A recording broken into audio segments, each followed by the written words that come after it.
Minecraft is the kind of expansive game where you can really play, build, adventure, and mod the way you want to design your perfect world experience. And after playing a few worlds, it got me thinking, what would my perfect dream Minecraft world look like? So I've taken that question and tried to compile a handful of mods to make my dream cozy Minecraft world. We're keeping that vanilla Minecrafty charm with a few things I think the game could do with. I've chosen a beautiful seed and have so many building ideas for this. So what do we say we get started?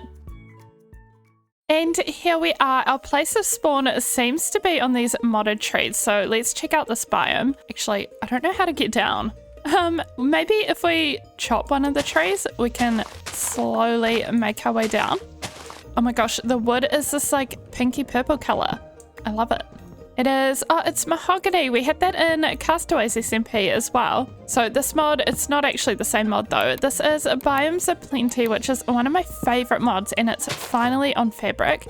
So I'm so excited for that, but it is going to make the world look a little bit different, as you can already tell. Oh, I see that there's some melons over there. We're definitely going to get those. That'll be good early game food. But I did try to keep the vanilla experience. It's just going to look a little bit different because of these biomes mods. But we don't have a ton of mods going on, just a few. I am so excited to play in this world though. Okay, let's start with the good old crafting table and sticks. How we start every new world. I wonder if before we leave this biome to explore further, if we can get a few more mahogany saplings. Because we have one, but I don't know what the drop rates are like. And I want to make sure that we do get some of this wood. This should feed us very well for the moment though. And did I just say, oh yes, we've got a normal jungle tree here. This wood's a bit different looking. We've got Mizuno's texture pack on for this one because I've always wanted to try it for a whole series. And I know some of you guys love Mizuno's as well, so I'm hoping that you'll enjoy this one. Oh, we've got big drip leaf here as well. That is so cool. We might as well take some. I would also really like to take the vines, but we don't have any shears. Just grab this. Oh my gosh, the little crab. Wait, you're so cute. And another one. I want to keep these as pets. They're pink and purple as well. You are so cute. I don't know if we can tame them or what with, but one day we're doing that. Okay, so we made it to the edge of this biome. Oh my gosh, these are so beautiful. Hello. Water lilies and huge lily pads. I love this so much. At this rate, it's going to take us a while to even get any stone because I keep just looking at cute things. There's some stone brick here. I don't know what this is about. Maybe nothing, but oh, we can get some stone from here. In the distance way over there, I also see a bunch of bamboos, so we could also get early game scaffolding. So we might keep heading in that direction. I found a parrot. I have 2 seeds. This probably isn't enough. No, okay. And there's another one over there. They're so cute. And there's a 6 sneezy panda and I think a normal panda up here. Why is this the best seed for cute animals? Speaking of animals, we're about to be in trouble if we don't find some sheep really soon.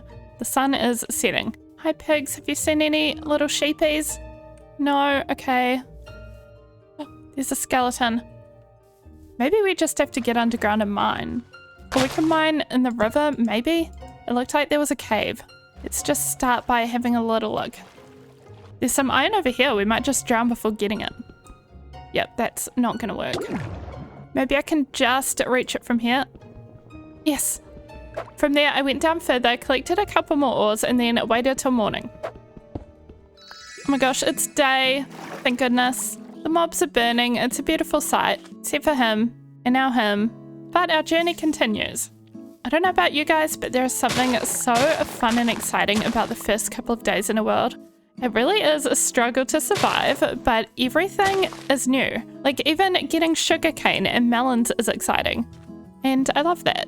Oh, this is making me walk slow through the tall grass. But also I was thinking of how dangerous this would be with creepers in it. Why don't we make a boat and go via the river instead? I quickly came across a ruined portal which provided me with some loot. And then I saw this pillager outpost. I just managed to smelt some of our first armor since we didn't have any to go over there. Also, how beautiful is this biome? What the heck, we might have to live around here. But also, it's becoming night, so pillagers in the morning. I'm gonna spend the night mining for some more iron, I think.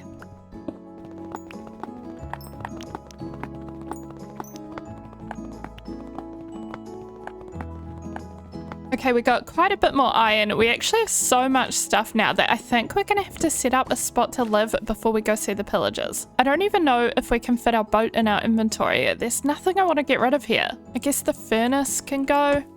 Okay, now let's have a little look around this purple biome and find a spot to set up and try not to fall in holes. I think the biome with all the purple trees over here might actually be kind of new since I last played this. But I love this lavender field biome as well. I think that's my favorite in this pack. We did a lot of pink themed builds in our last Let's Play world and we were living in the cherry grove, so I think that purple would provide a nice difference this time. This place seems ginormous as well. It's so big. We could live in this kind of little valley here. Or over here, this area is so open with just mountains and hills in the distance. I also really love setting up near water like rivers. I think this is it. I think we're going here. And somehow we still haven't found any sheep, but it's actually getting to the point where I was thinking about staying up to spawn phantoms. Oh, did not mean to place a boat there. Because my build plans for this world do include actually going to the better end pretty soon. So we've got some modded end biomes with some really nice wood in this pack. So while I want to take this game at a pretty cozy pace, I think we'll go to the end in like the next couple of episodes, just so we can get all the building resources we want. So with that in mind, I think we just need to stay up one more night. So another night of mining. Wait, there's totally sheep here. Maybe they were here all along and I just didn't notice them. It's fine. Actually, this is so handy. We have all the farm animals right where we're basing. We also have full armor on at this point, and I changed to this minimal armor texture pack. And now it's nearly night. I didn't realize how long we've mined, so I'm gonna quickly set a spawn point, and then I guess we're just waiting for phantoms with nothing but a stone axe. Oh gosh. Oh, he's got a pumpkin on his head. It's Halloween. Oh, he's so cute. Wait, maybe we should keep him. I don't know how to keep him. He's in the boat. Okay, but we'll have to build him a little shelter so he doesn't burn in the sun. Oh, he's such a cutie. I didn't even think of how cool it is that we're starting this on Halloween. I'm gonna try get this spider for the string. Easy. Well, no luck with the phantoms yet, but we'll loot this outpost and try again. Where's the door? Oh, it's on the last possible side. We got carrots and onions. Okay, that was totally worth it.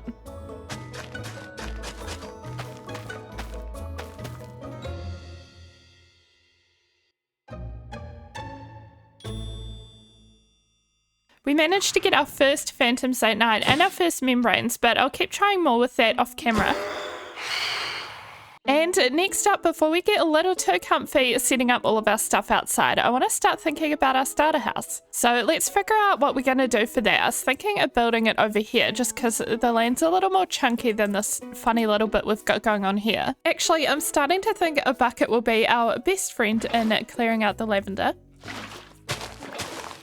Okay, so let's just reserve this as a little patch, and this also seems to be where all the farm animals are.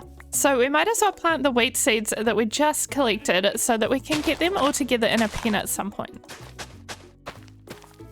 I actually have some really cool ideas for how I want the sword to look different from the other builds we've done in the past, and it's to do with how we're laying it all out, but I'll go through that a bit later. For now, we want to start resource gathering, and I've noticed that this type of wood, I don't know how to pronounce this properly. This is from a jacaranda tree. I think that's how we say it in New Zealand, but I don't think that's really correct. Is it more like acaranda? Or is it fine to say jacaranda? I don't know, but it gives us these white planks, which really remind me of the new Pale Garden, but they're a little bit more cool toned.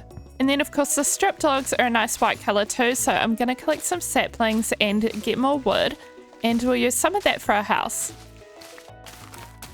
We also got a mahogany sapling earlier, and I'd also like some spruce, which I'm not too sure where to get the spruce. Then for the last supplies, I'm going to make some concrete and also see if we can find a geode underground. We do have this little map here which might help us out. So let's get on to all that.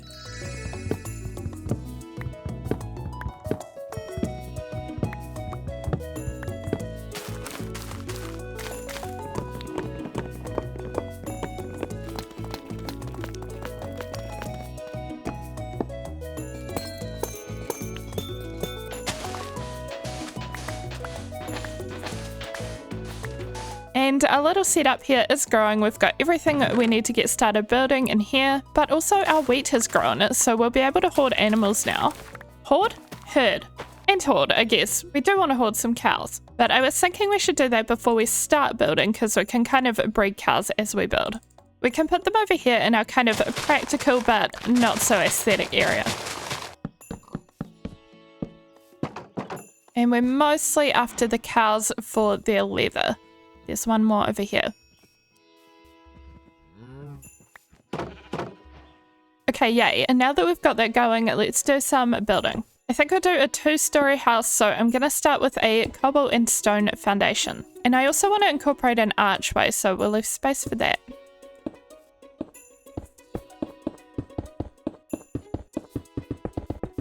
Then we've got to remember to feed our cows again.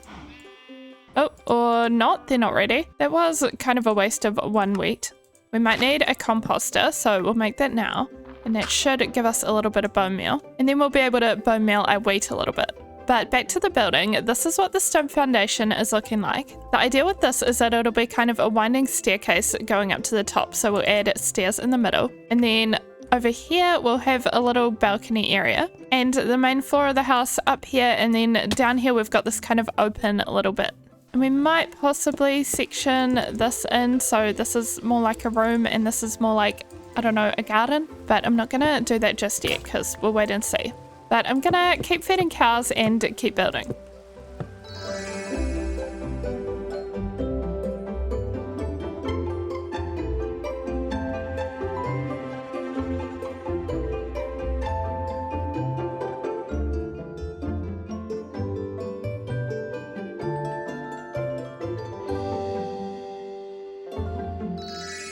And there's a couple more things I'd like to do in this house, but for the most part, we have a house. The interiors are very small, but it should be enough just to start. So we've got this little upstairs area with a kind of, I don't know what you call this, like when you have overhangs with wisteria or flowers hanging off of them. And then I did this little balcony off to the side, which we're currently growing carrots here, my main food source at the moment. Then this tower is purely aesthetic, so when you go in, there is nothing there. But this is our main little upstairs interior at the moment. So I'm thinking of having a bunch of my storage up here, but also maybe my bed. But then if we go down here, we have some more space for more storage as well in this little room.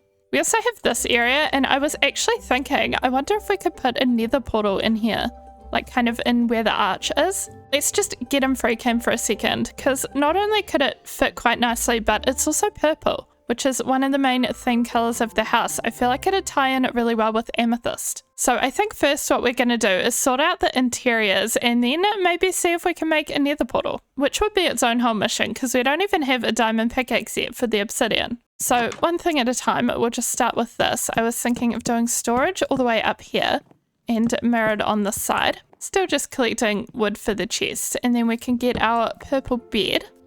This is not going to be the cutest bedroom. Could go in here. That's not really the best spot. Or it could go over here. We'll see. Maybe we can make it cute if we have a couple of shelves, maybe a painting. Either way, I'm gonna grab some supplies and sort that out.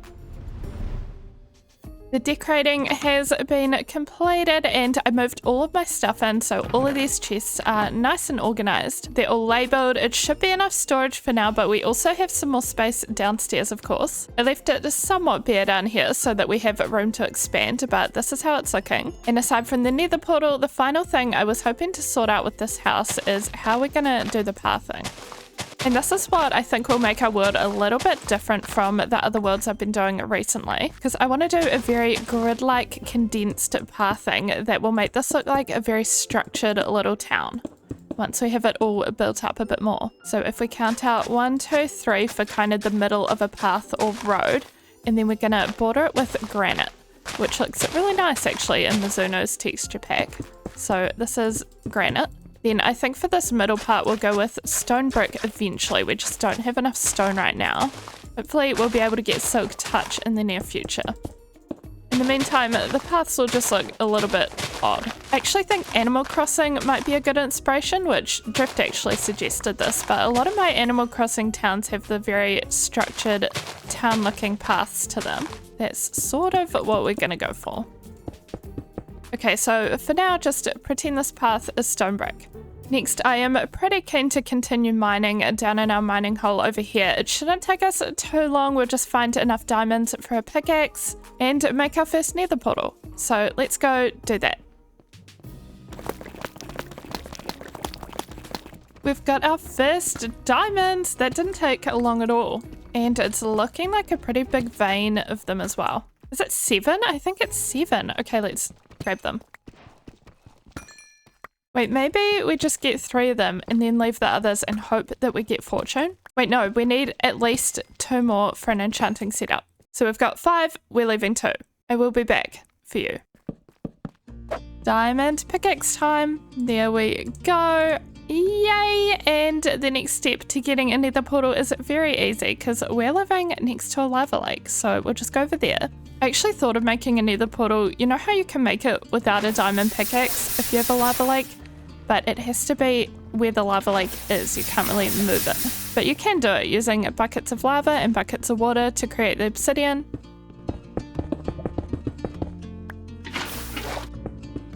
Well, I didn't foresee that the portal would have to be in our floor, but I think we can organize it all right. So if we go like this, and then this, you would not even know it's there. And light her up. Oh my gosh, yes, that looks so cool. I can't believe I just built a nether portal purely for aesthetics. But because we want to go to the end really soon, we will need to go in it very shortly. However, that seems to me like a next episode problem. For the rest of today, the only thing that I really want to talk about is this guy, because I think we should definitely name him. Our little pumpkinhead drowned, so if you have a name for him, leave it in the comments, and if you have any ideas of what we can do with him, leave it in the comments. We could just build him a house, or I don't know, something else. He's honestly kind of our first pet, which is kind of funny. But other than that, I think we're done for our first episode in our new Minecraft dream world. It's gone so well. Let me know what you think. I love how this world is looking and I can't wait to explore it some more. So leave a like if you enjoyed it, leave any ideas for us in the comments, and I will see you in the next one. I'm more of a cozy gamer girly, but today I want to try complete Minecraft as quickly as I can in this lightly modded world. That means slaying the dragon, which is going to be difficult because we have nothing to our name beyond some iron booties and a cutesy house. What we don't have is the ender pearls or blaze rods we need, nor do we have weapons to actually fight with. And if we can actually manage this, I want to commemorate our efforts with a dragon egg shrine of some sort. So we'd better get started. Well, to start with, I'm a little scared of going to the nether without any good weapons or armor, so let's begin with that. It'd be good if we had a bow and arrow to defeat the dragon anyway, and there's some chickens in the area, so I was thinking of using them to make arrows. We can make a little chicken pen right here, and I'm not going to make it pretty, since we're sort of speedrunning this. Okay, let's find some chickens. I've got some seeds for them. Is there really just one? Because this is gonna... Oh, here's one, and here's another. They're just a little bit further away. Come on, guys. Pick up the pace. This isn't very speedrun core. And here we go. And with the chickens ready to go, we probably just need to do a bit of multitasking where we breed our cows and chickens at the same time as trying to get a bow. So we're going to harvest our wheat, work on our flint supply for the arrows, and maybe we'll try our luck at fishing up a good bow. Since we don't have our own enchanting setup, but sometimes fishing can be lucrative for enchanted bows. So we'll give it a go.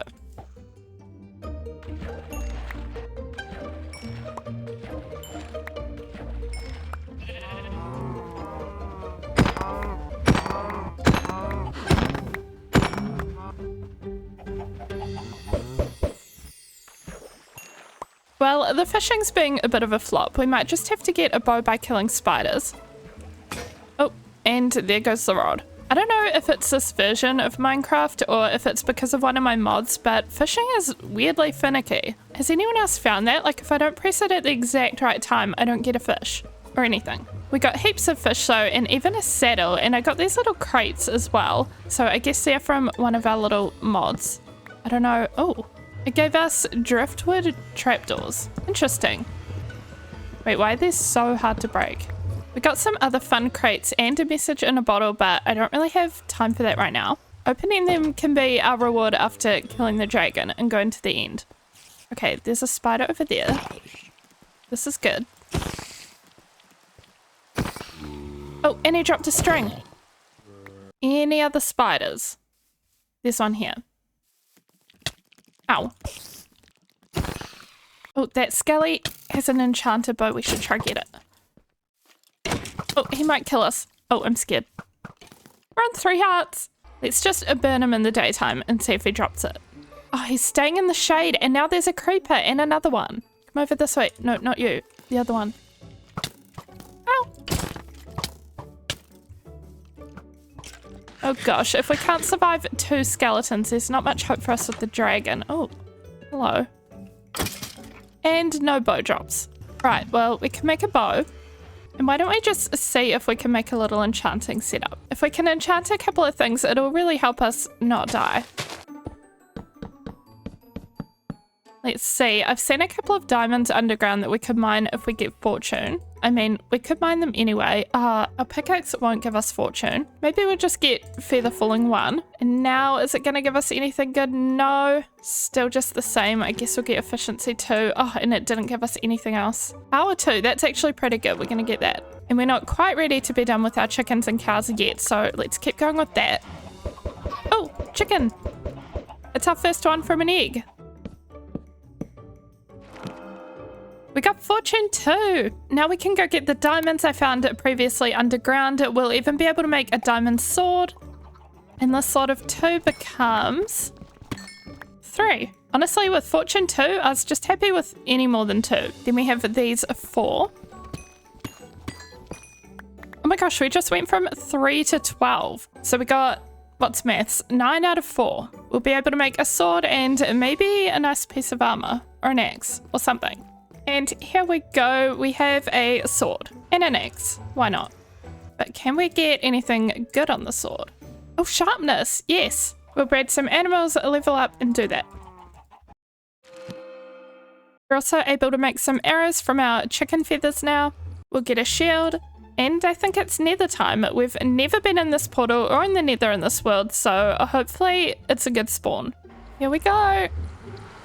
Okay, what is this? The texture pack's confusing me. Oh, is it basalt? I think we're in a basalt delta. This is a very awkward spot. Oh, I forgot that there's going to be modded biomes too. That's what that over there looks like. Oh gosh, I'm glad I brought some of this deep slate. And I'm not used to this texture pack in the nether either. I think this is just, oh gosh, it breaks it really easily.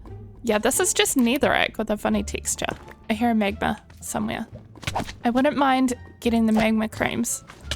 They help with fire res potions, which one day we might like. Oh, we got one. Okay, let's keep moving though. Oh, there's so much basalt over here. There's a crimson forest way in the distance. But we are specifically after a nether fortress right now. And also the teal biome, what's it called? Warped, I always forget. We need a fortress and a warped biome so that we can get ender pearls from endermen. That's not a fortress, no. There's a lot of basalt to go through in that direction, so I wonder if we can go another way. Such a bad spawn, I hate this. Also, what are you? What is this? Bramble. It just looks like an ouchie plant to me. We might have to dig for a while, but it might come out somewhere better. It looks like we're pretty high up, so that's always a good sign. Oh, quartz. Don't mind if I do. Okay, this is more open, but it's also all lava, so I don't know. There's brick over there. I think that's a nether fortress. Okay, what do? I guess we bridge over there. Do we just straight up go for it quickly while there's no ghasts or anything? Maybe we do a whole tunnel. I don't think I have enough blocks for that. I guess we just go. Oh, okay. Okay. Hopefully we'll just dig right into the bricks of the fortress. Oh my gosh. We got lucky there. Okay. Looks like there's a nice opening for us to just hop right in.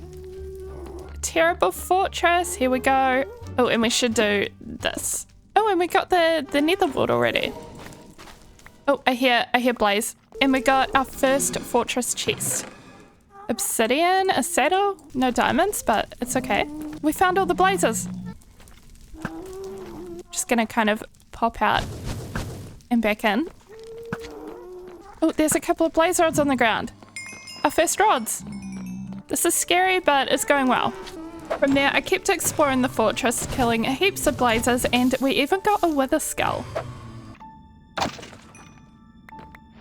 We did it! We got the blaze rods. We're good to go. Unfortunately, I have been here for ages, but we're not allowed to leave the nether yet because we still need all of the ender pearls. And while we can get them in the overworld, I think the nether is definitely the best way.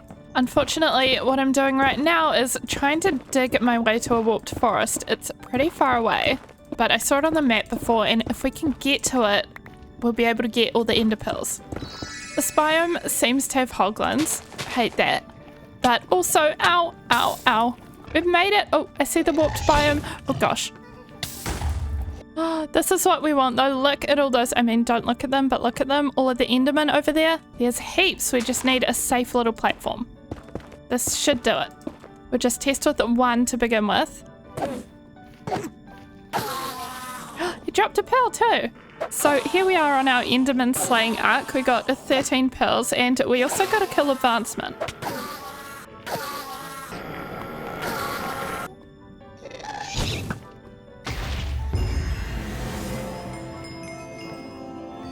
I also found this little goblin guy who trades carrots for emeralds.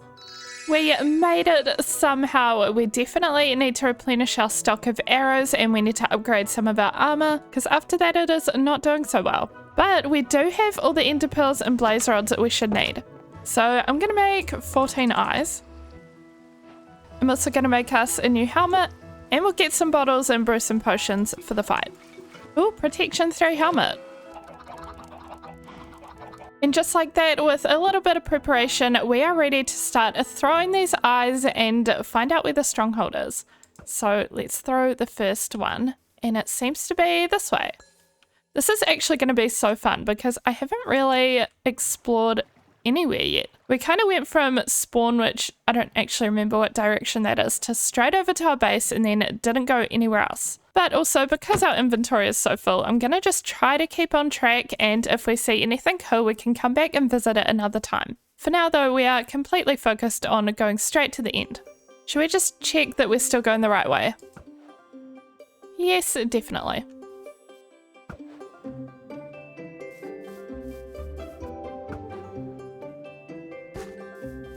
And I think it's over here. That wasn't too far away. We're going to throw one more eye. Oh, wait. Did that just go straight down? Oh, wait, it's over here. Well, I guess we're going to just start digging. Since I have a handy little map in the corner of the screen, I found the portal room immediately, destroyed the silverfish spawner, and put the eyes in ready to go.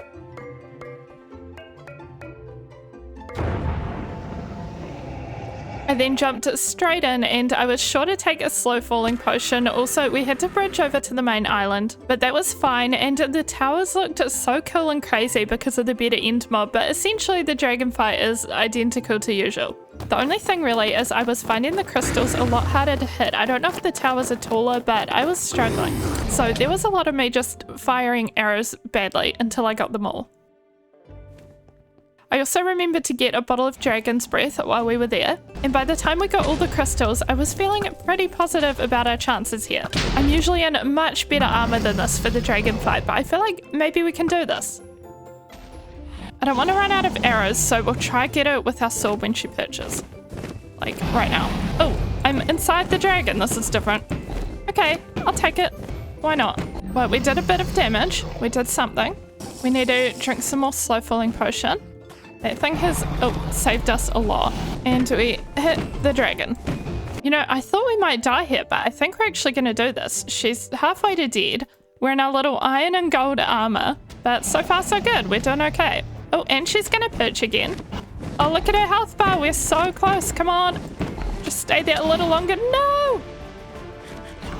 Nearly there. Oh, I think our slow falling ran out mid-air. It was lucky we survived. We've really got just probably one hit left. Should we finish off with an arrow? We did it! Yay! We freed the end! And the better end too. These towers are rough. All the XP! Yay, look at it all. We are rich in XP, which is so good because we haven't done much enchanting yet. We haven't got many supplies. We definitely don't have an XP farm, so I will take it. And we've got to take the dragon egg, of course. So we just mine this block and we get the egg. We got the egg, and usually I don't do this, but I got some dragon's breath, so we'll have to see what we can use that for. I honestly don't even know. I'm just so happy to survive that. I did set a spawn point in the stronghold just in case, because I really thought that we weren't going to make it. And best of all, that means that there is nothing stopping us from our goal here, which was to get some better end wood types. I don't even care if we get elytra right now, I just want the wood. Whoa, look at this. This is so cool. I can't wait till Mojang does an end update. I hope it's kind of like this. There's all these amazing biomes around us already. There's whatever this is over there. That actually looks really nice. I love those colors, so we might have to check these out. And then we have this red biome over here. Of course, we will need to be careful because I'm not super familiar with this mod, so I don't really know what dangers are lurking. There's also this little house in here. What the heck? What is this? Okay. Oh, we have terminite ingots, something else, and some tools. Oh, and it gave us an advancement thalassium tooling. And there's more in here. I guess we can always come back since this is right by our end spawn point. Yeah, okay, let's just commit to coming back. What's this? Oh, I got an eternal crystal. You guys are gonna have to help me here. If you know what these are, let me know. Ooh. Fancy. What kind of wood is this? Oh, it's bright orange. That's so cool. Yeah, there's definitely a lot of wood options in the end here. But we are mostly after kind of pinks, purples, and greens and blues. It's almost overwhelming, so I'm just trying to head towards the kind of green and purple biomes. Otherwise, there is far too much for our little inventory space. Okay, this is scary. I think my least favorite thing to do in the whole game of Minecraft is probably bridge in the end. The stakes of being able to lose everything just feel very real. Oh, I think we made it though. That was just a little baby bridge. And this is gorgeous. This is so cool. So I kept adventuring around and gathering more resources. And now we very much have a full inventory and we're very much out of bridging blocks. So I think we'll have to go home for now. But one last thing. Look at this. I think I found some sort of village. An end village. Let's go have a look and hope that anyone there is friendly. Countryside it's called. This is definitely out in the countryside, if you can call it that. Oh, okay, we got another one of these, whatever that is. And then we got a smithing template. Oh, and some more of these. I don't know what they are, but I'll take them. We'll figure it out later. Oh, and this a wood type. I'm hoping we'll find actual trees with this wood type because this is so cool.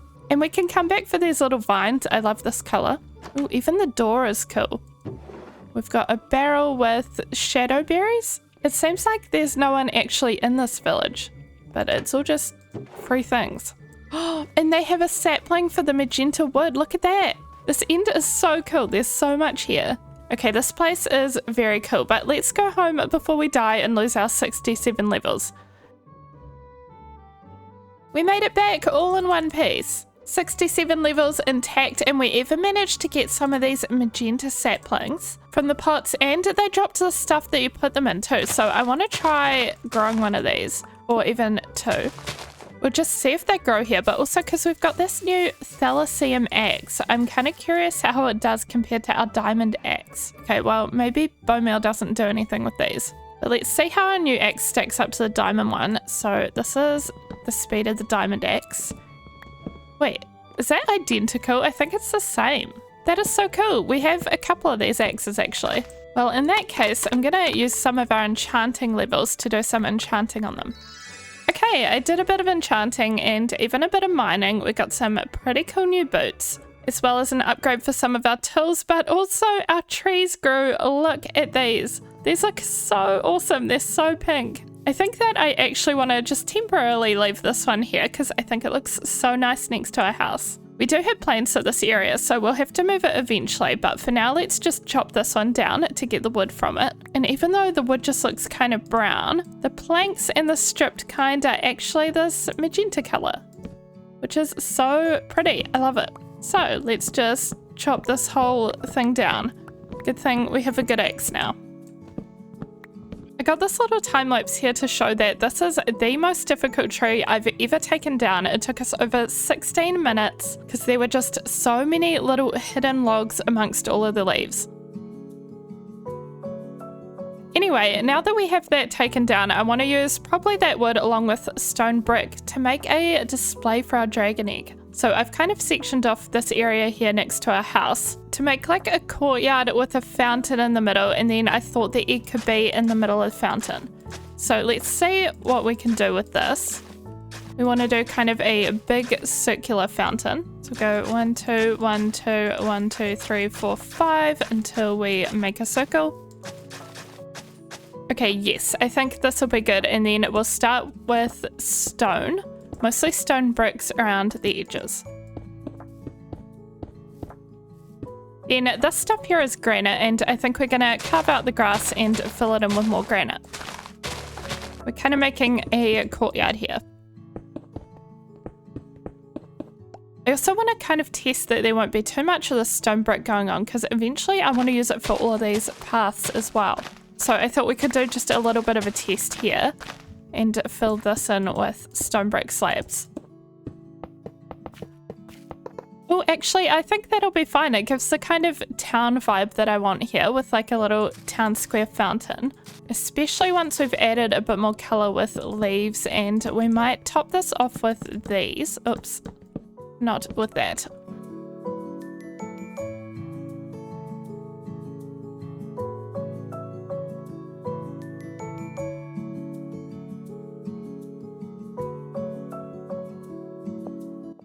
And here it is, a lovely dragon egg fountain. I don't know if you guys caught it in the time lapse, but wow, it is hard for me to work with water. I was putting the water where I wanted it to go, and it'd make all these extra water sources that would like pour over the edge. So I wanted to actually do a whole nother tier of water at the top, but it just got a little too complicated. So we've just got this, which is totally fine. I think it's looking nice. But we very much achieved our goal for today. We managed to beat the dragon, I think, probably faster than I ever have before. And we got all of these new wood types at our fingertips to use for building. We do still need to name this guy, which we'll do in the next episode because I'm filming in advance, so I haven't actually seen your comments yet. But we will do it. But with that, leave a like if you enjoyed this, and I will see you in the next one. Today in Minecraft, I want to build a big town hall for my villagers to work in. This is all part of my bigger plan to turn my base into a cute, developed town. We don't actually have any villagers, so I guess we need to start with finding some. It's not super close, so I don't know if it's the best location, but there was a village kind of on the way to the stronghold when we went there. So I guess we can head vaguely in this direction and see if we find it. Wow, look at this biome. I didn't see that last time I went out this way, which probably means I'm going the wrong way. But it's so beautiful. Even the grass is orange and there's piles of leaves. Well, obviously we have to take a few saplings home. Behind them there's also these fir trees, which I haven't really checked out. Oh, they're kind of a light grey. It's a nice colour. Anyway, back on task. And we've found the village we were after. Obviously, we're going to loot our first ever village before we do anything. They have a cat. I don't have any fish. It's okay. One day we'll have enough villagers at our own base that it'll spawn cats. Any crops we don't have yet? What's this? It's a carrot. We already have that. Look at this guy. I think he's a... Wait, look at me. Look at me. I think he's a beekeeper. There's a beehive right behind him. He trades sunflowers and dandelions for emeralds. Oh, it looks like down there there's some other kind of modded villager building as well. We'll have to check that out. Oh, yoink. Oh, beetroot. Okay, this house, it looks like an aquarium.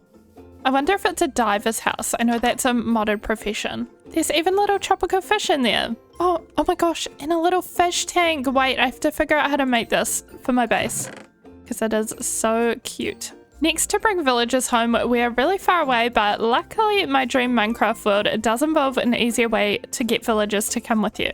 And in my opinion, it actually makes sense a lot more than leads anyway, and that is that these villagers will follow emeralds. Oh my gosh, look at this. They're all following. I don't know if we should bring all of them, but I guess we'll bring whoever will come with us. So we've got 1, 2, 3, 4, 5. All right, it's gonna be a long trek home.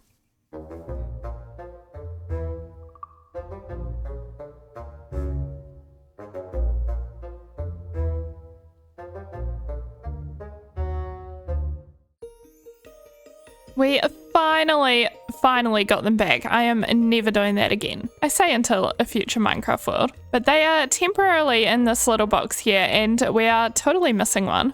but 4 out of 5 is not bad. Also, I think this one's a nitwit, but I guess we can use them to breed, which is our next task at breeding villagers.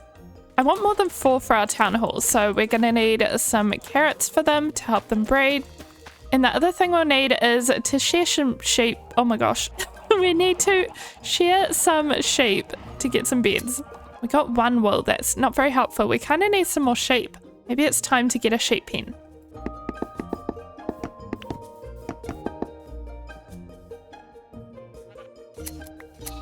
And with that, we've made some beds, so hopefully they can breed. We'll just give them a ton of carrots. Is that going to be enough? And then I guess we just keep an eye on them and we can start to plan out our town hall. So currently we have our starter house here, we have our dragon egg fountain here, so I guess we can just kind of continue the street along here and build the town hall over here. So we'll clear out this space and we're going to need to collect a bit of dirt and terraform this area. And oh, I should not have put this here because I only have a couple of them. They used to grow those pink trees and I don't have silk touch to pick it up with. I guess we'll just see if we can get silk touch, and if we can't, it'll have to go. I ended up doing some quick mining to get some stuff to enchant, and we did manage to get a silk touch. So we can pick up the pink block, and it'll also be easier now for us to get stone for our paths. I also haven't checked on our villages for a while, but we have 2 iron golems, so I'm guessing they've been breeding. 1, 2, 3, 4, 5, 6, 7. We've gone from 4 to 7. Love it. Love to see it. I also want to grab some bone meal, and oh, I just noticed these as well. I got these from fishing recently and totally forgot to open them. It gave us brown mushrooms. I guess that's good. We don't have those, and iron boots, which we don't need so much. I managed to complete my diamond armor set while we were in the mines, but I also managed to get a vein mining enchantment on our axe, so I wanted to real quick test it, see how well it works. So if we crouch and go like this, oh my gosh, that is so much easier. Those mahogany trees are kind of awkward to chop. I love this new axe. That is so good. If only our shovel could do that kind of thing. But I'm gonna keep shoveling away and just flatten this land until we're ready to build. Okay, we have a full flattened dugout plot. I may have gotten a little ahead of myself saying we'd be ready to build because we still need to gather a ton of supplies, but this is a good start. We're getting there. And I've even planned out where everything will go. So these front pieces of dirt are all going to be pillars for the kind of front of the town hall building. And I've got this chiseled sandstone for them. And then we've got, oh my gosh, we have a cat. And then these blocks will be pillars for the side of the actual building. And they're going to be spruce. We don't actually have spruce saplings, but we have this cypress, which is essentially the same thing, except harder to chop, but not with our beautiful new axe. So we can just kind of add these in. So other than wood, the main things we have to collect are pink and purple concrete, amethyst, stone, and decorative blocks. So let's get on to that.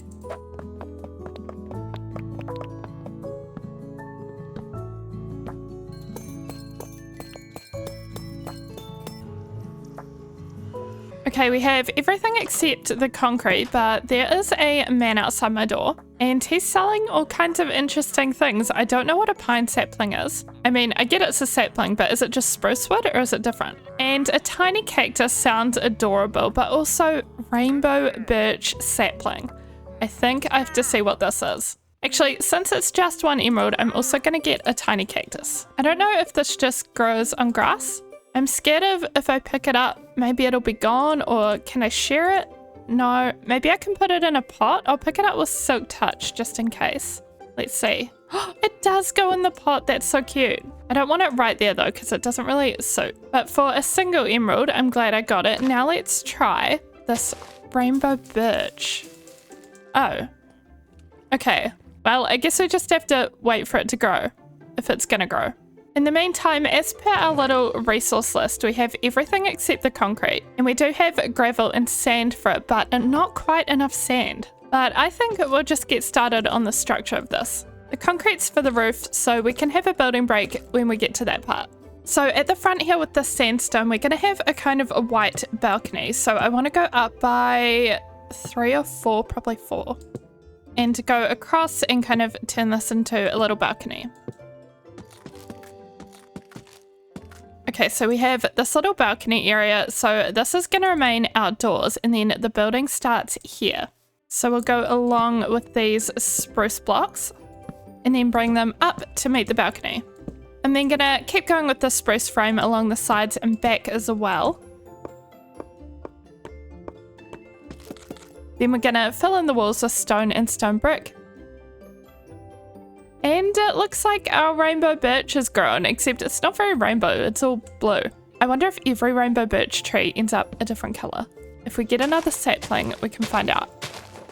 Oh, there's one. Well, we got two, so we can wait and see what these give us. And we've finished the bottom floor of our town hall now. It's going to have a nice big interior, and there's going to be a whole second floor and maybe a third floor, like kind of in the roof. But we also have this big balcony up here, and we've got these fences, which are actually just birch fences. They just look like cool white picket fences with Mizuno's texture pack. But with a little more spruce wood, we can move on to the framing of the second floor.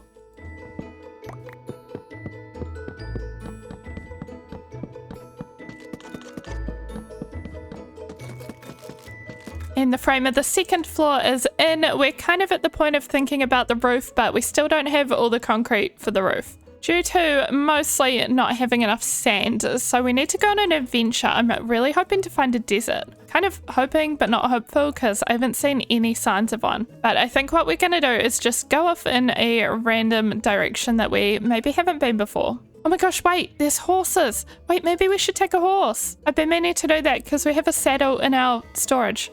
Okay, we're going back for the saddle.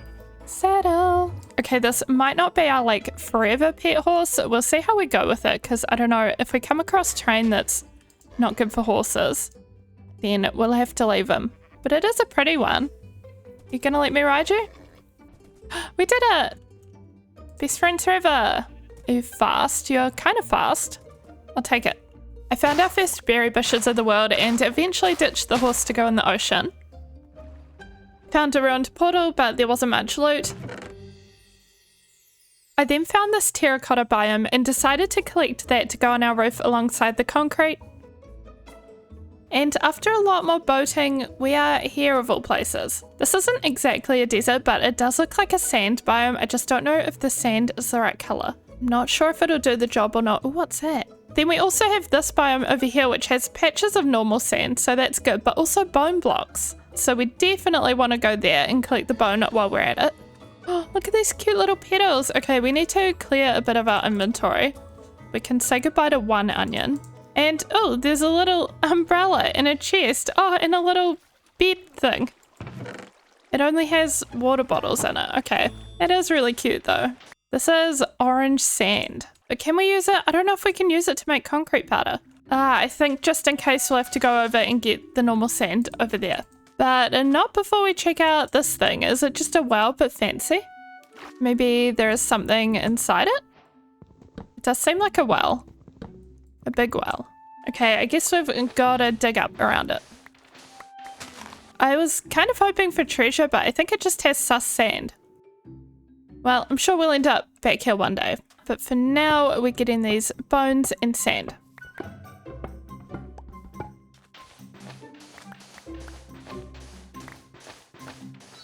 We are back and we have all of our concrete now. And we've got these rainbow birch trees that grow. These are so pretty. It seems like they go in a gradient.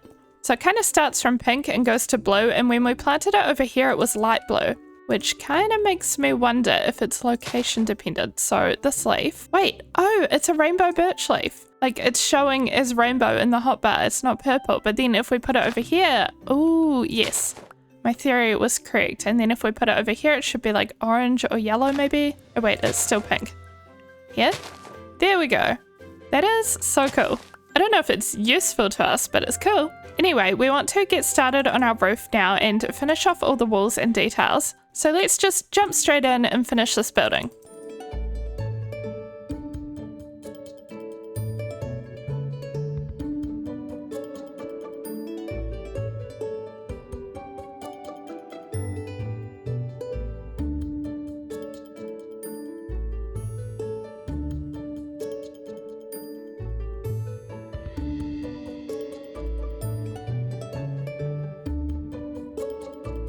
And we did it, we've built the town hall. We can get a better look at the finished thing if we go into free cam here, but I think it's looking so pretty. It's the first time ever I've made a clock tower, but I think it turned out well. It's just very cutesy and pretty. And before we focus on the inside, we had a wandering trader spawn just before. He's ended up over here. He's selling some cool stuff and I want one of these saplings. Now we are really running out of emeralds to our name, but I think this one will be worth it.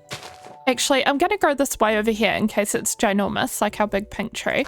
But the color planks it gives us are going to be perfect for our base. Okay, it's not that big. But when we strip these, it's purple, so it's going to be perfect. And I think it's also time for this huge tree to go. I don't know if our axe will do the job with this one, because these are such a pain. There's so many hidden logs in the tree. Okay, let's see. Oh, no. But maybe with a few chops? I feel like this is definitely helpful. And back on task, let me show you what we've got for the interior of this so far. We do still need to decorate the whole thing, but this is the downstairs. It's pretty spacious. And then the upstairs, I decided to leave the roof nice and open as well, so it's even more spacious. And we've just kind of got these two symmetrical areas on each side, so I was thinking of putting the villagers along these walls on each end here. And then we've just got this little area here, which I guess can just be decorative, and each of these doors go out to the balcony. Then with the villagers up here, we'll just have the downstairs to decorate, but I was thinking on one side of doing a little mayor's office. I'm not sure, maybe if we wall off like so, and maybe they even have a little interior office window. Or maybe it needs to be made of stone or incorporate some of these spruce pillars. I'll fix that later, but my idea for who the mayor could be, there's a reason he needs his own little room for protection. So let's go over and see him and you'll get the idea. This guy, hello Mr. Nameless so far. How would you like to be the mayor of my town? So he is a drowned with a pumpkin head on that we found on Halloween during our very first episode in this world. And we also still need to name him, so I'm going to name him one of the top comments that we got. And that is pumpkin soup. So we have Mayor Pumpkin Soup. And the reason for this name is because he's a pumpkin and we found him in the river, so he's like pumpkin soup. I just thought that was so funny, but let's protect him even more and leave him here for now.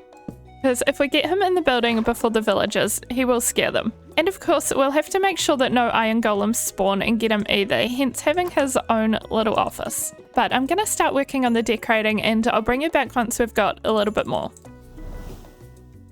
And just like that, the building is mostly decorated. So starting out here, I added this little sign that says Town Hall. Then if we come in, we have kind of a reception area and a waiting area over here. So in the waiting area, we have some couches, some bookshelves, and a little desk. And then the reception over here, we've got this little counter and chair here. Also, I found this in my modded items and it seems to be some kind of fish tank. I don't know how we get a fish in there, but we will definitely be trying that with a tropical fish sometime. But then next to this reception area, of course, we have Mayor Pumpkin Soup's office. And we haven't decorated this one much yet because we're waiting for him to get in here, but also I'm trying to spawn proof it. So we'll see how that goes. But then upstairs on each side, it is these lecterns and little spots for villagers. And that will be a spot for our librarians, which we definitely need because I want mending and other enchantments, of course. And then we just have this little seating area. But honestly, it's going to be a lot more work to get all of the villagers in here. I want to breed them more, but I also want to zombify them and cure them. And then I want to go mining and get minecarts for them all to sit in. It's a whole process, so I think we might do that next episode. But I'm very happy with our progress today. We've got our town hall all built and set up, ready to go. I think my favorite thing here is that we already have such ridiculous lore going on. But that's part of what makes a Minecraft world fun. But with that, thank you so much for watching. Leave a like if you enjoyed this, and I will see you in the next one. Today, I want to make a villager breeding house disguised as dockside apartments for our villagers. For context, I have these two villagers in this ugly box and they're not really breeding, so I'm hoping moving them will somehow help. We also have a bunch of villagers roaming around this town hall which we need to cure and organize. So today is villager organizing day. And building day. Every day is building day. Before we build their apartments and get them all set up, we don't actually have a docks here. So we need to get started on that. And for that, we're just going to need to gather a bunch of oak wood and stone blocks. So let's start on that.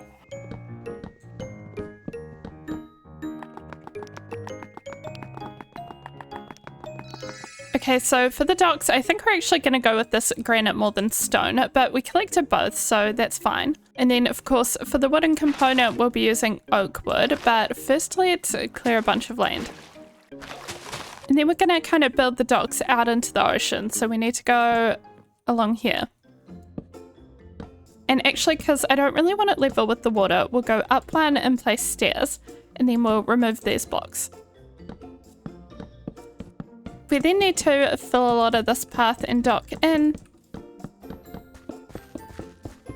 And now we have some of the docks, and I ended up outlining the whole building as well, just so we can figure out what we needed to fill in the floor and what we don't. We can have a look in free cam. This is how it's looking. The docks will continue all the way over here, but for now we want to focus on this. And this first floor here is going to be just a stone foundation, and then we can come up these steps and into the dockside apartments. And we also have steps over here on this dockside. But before we do anything, we need to replenish our wood. We're going to need spruce and birch and cherry for this build.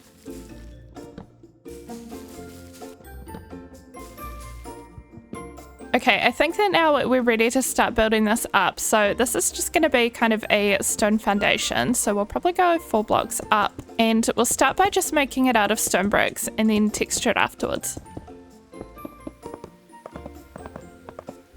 Then I want to especially add texture at the bottom down the front here, because I feel like the ocean would have worn at some of these bricks. So to show that, we're going to use a bit of cobble and mossy cobble. Okay, that is the base done. I also took the stone part of these walls down because I realized I kind of want to have fences going along here. And if we come up here, you'll see a bit more of the plan. So I've got this grass which I have spreading along both of these sides. Actually, I did that completely wrong. There's no grass on this side. That's not going to work. I haven't got a lot of grass because we have to use our pickaxe. But what I want these little areas to be are kind of front and back balconies for the villagers, since this is meant to look like an apartment building. And it kind of makes sense that they'd be looking out, having a nice view on the water. So each little yard will be 3 by 3, and we'll have a little front door where I've got these little extra blocks sticking out. And then the back side will be kind of similar. But with that plan in place, it's going to be a pretty easy little symmetrical building, so let's get started.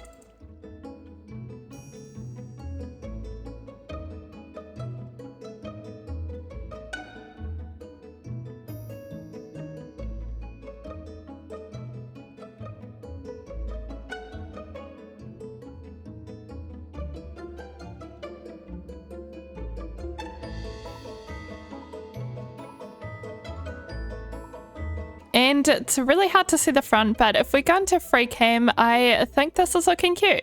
We've got our little stairs up this side and our 3 little gardens on each end. And the inside is just bare for now. Oh, not quite. There is a cat randomly. And then on this side, I just added these little hedges and fencing area to decorate. And we've got our other staircase up from this side. But the only thing I want to add is to kind of fence off this dock here and have something kind of go all the way around here. And because we have a few mods in this, I was thinking a rope fence. Oh, also, don't mind all of this mess. I've trapped the iron golems for now, just so we can zombify our villagers a bit later without the golems killing the zombie. But okay, in order to get rope, we need straw, and in order to get straw, we need a knife. We have this random golden fire aspect knife that I found, and I'm not totally sure what we can use it on to get straw. We could try it on our wheat. I think there's a couple of different ways of using it.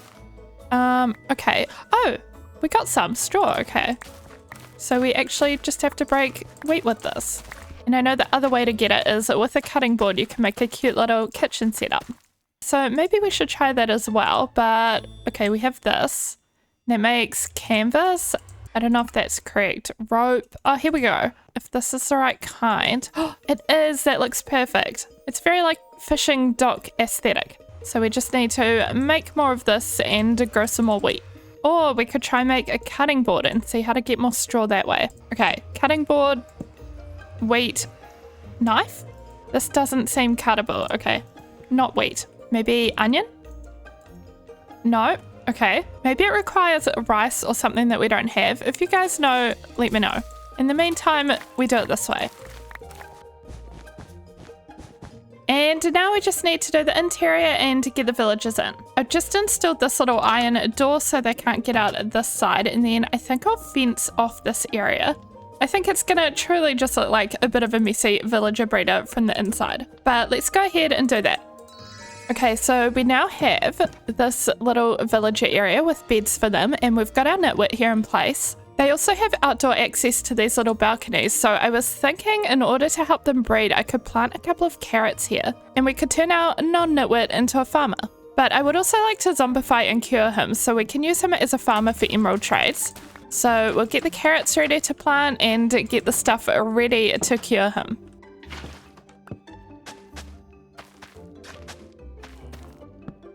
Okay, I haven't made the potions yet, but it is night, so let's see if we can get a zombie. Oh, hello. You were really easy to find in the boat. Yes, he did it. And I kind of want to go get another zombie to deal with all the villagers that are in the town hall here. They're all just sitting in boats. Okay, there's a creeper and a skeleton. Don't want to go near them. Why are there no more zombies anywhere? Oh, there's a creeper behind me.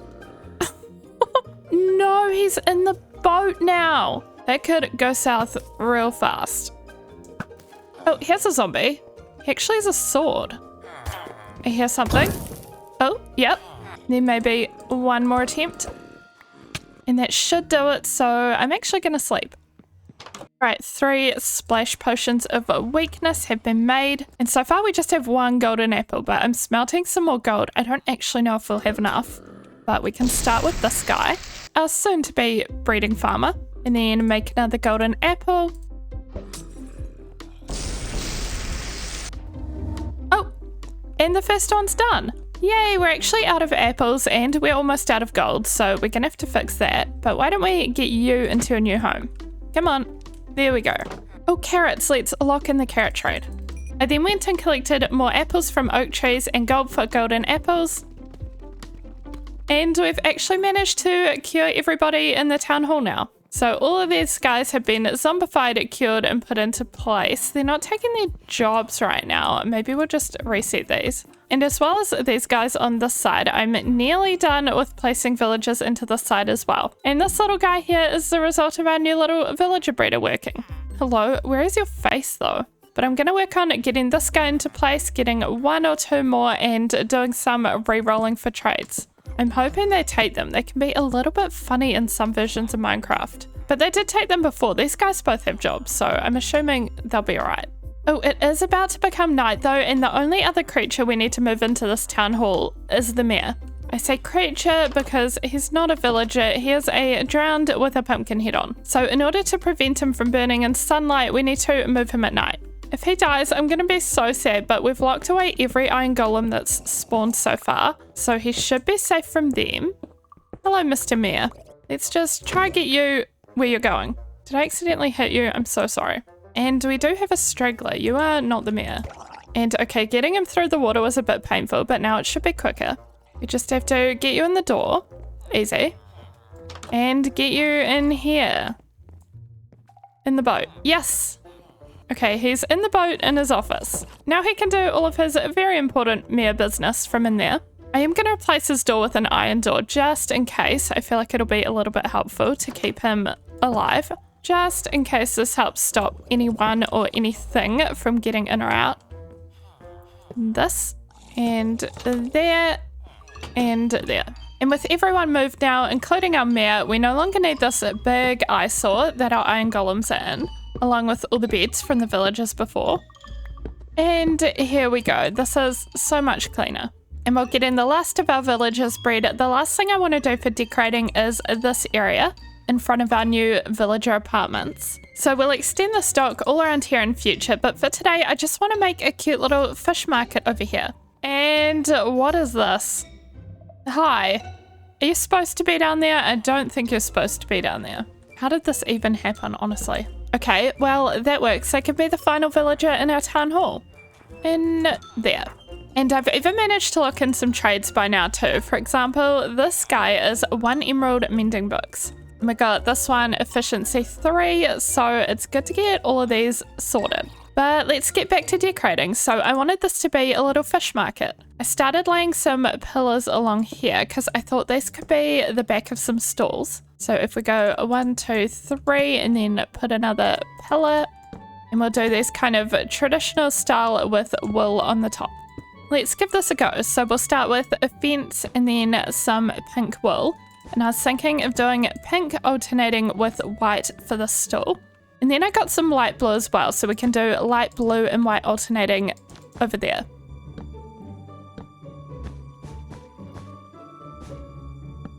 So here is the market stalls. I also found some modded things that I want to use. So first of all, we've got these little awnings. Maybe, wait, this one can go in the middle. And then another modded thing, we can also make barrels of fish. So we've got salmon barrels and cod barrels, which we've got plenty of salmon. We might need to go get some cod. But this is just a barrel and 3 fish. Makes sense. I'm actually excited for these. These are going to be so cute. Oh my gosh. And we'll have a couple over here too, but we definitely want the cod as well. We can also add some right along the waterfront here, but also I was thinking of just chests as well. Maybe one along here and some of these under the awning. Next, we're gonna grab a bed and head off to the ocean for some cod. Luckily, we don't live far from the ocean, but unluckily, I forgot that this world is a little bit modded, so we have sharks. I don't know if they're dangerous, they don't seem to be going for me. We also have these big jellyfish over here. Okay, I think the sharks actually seem to be fine, and maybe we just don't get too close to them. I'm also kind of scared of the jellyfish, like, does anything happen with you? Oh, maybe they're fine. And then a lot less scary, we've got all of these cute little crab guys. Look at this one. I love him, he's so cute. Focusing on the mission though, we need the cod. Is this sea pickers with this texture pack, or is this something else? I didn't know they looked like this. If they were sea pickles, they'd break easier, wouldn't they? But we're gonna use Silk Touch. And what did we get? Tube sponge. Right, I think we have enough fish. The last thing I want to do before we go is I see some spruce trees over here. And these will be our first spruce saplings. We do have spruce wood just from a different type of tree, but we've never had spruce saplings yet. So this will be good. And with that sorted, I'm gonna grab some pumpkins as well, and then we'll go home and finish off our fishing docks. And this is why I wanted the pumpkins. We've got this 1 emerald pumpkin trade with our farmer. And he leveled up and now he's got the 1 emerald melon trade too. That's so good. Okay. Also, look at the pumpkin pie with this texture bag. It's so cute. Anyway, that aside, I've been working on the docks and we finished the fish market. So if we come over here, this is how the fish market looks. We've got the barrels of cod and salmon. It's pretty simple, but it does the job. And then I did this little dock coming out here. We could probably put some more stuff on it in future, but we'll probably be expanding the docks and doing a build here next episode, so we'll see how that goes. But then we've got this cute little area that leads up to the villager apartments. And I think that is good progress for today. It took a surprising amount of time just because of all the villager wrangling and getting the librarians in their place in the town hall. So I think that will be all for today, but leave a like if you enjoyed this and I will see you in the next episode. I started making a little docks and fishing market in Minecraft, and today I want to expand it into a full town harbour. This is our little fish market and we've got a lot of work to do over here, so let's get started. We'll start by clearing out all these flowers, getting rid of any hazardous lava. We'll save this beehive before chopping down the tree. And then we need to terraform this land a bunch, but we're already hitting a bit of a snag where our shovel is dying. It's definitely not the best shovel, but we can try to do something about that. Let's see if we can fix it. I mean, we could just make another and give it another enchantment and combine them. Okay, and just now I managed to get a couple of useful books for a shovel off of some of our villagers here. And while I was at it, I started leveling some of them up, so we've got a couple more good enchantments. And most of our enchantments are vanilla, but where did I see it? Oh yes, it is here. We've also got this end veil one, so I bought a book for that. But let's put together our shovel and also figure out what Enveil does. Okay, so we want Unbreaking. And we've got Efficiency 3. Then if we combine them, can we get Unbreaking 3 or is it just stuck with Unbreaking 2? No, we're going to have to unenchant this and then put Unbreaking 2 or 3 on it. And it seems as though I can put this Enveil enchantment on a helmet. Plus, after a quick Google, I believe it means we can now look at Endermen and they won't go after us. So that's actually a really good one to have. And after grabbing another Unbreaking book, we have Unbreaking 3, Efficiency 3. And ooh, down to 0 levels. That is rough. On the bright side, we are good to go with the terraforming, and then I'm going to add in all of this granite as well.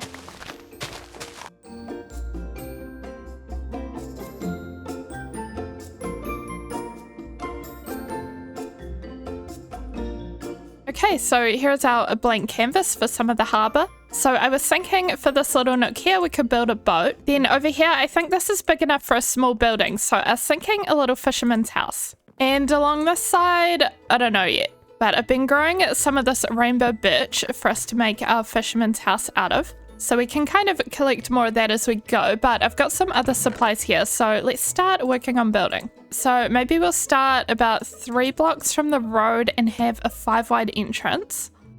Then we'll go back about 1, 2, 3, 4, 5, 6, 7. And then we'll want a portion of the building off to this side. Maybe something like this. Then I think we'll make the entrance cherry for a pop of colour. And then the rest of it can have a stone foundation. Ooh, I didn't know these blocks did that. I kind of just wanted stone brick like this. So we'll have to make some more of that, but I was thinking of doing a little 1-block foundation of that all around the building, and then some of this birch for the main walls on top of that, which with this texture pack is this nice white colour. We're going to have to mine a bit more stone. We can just go in here.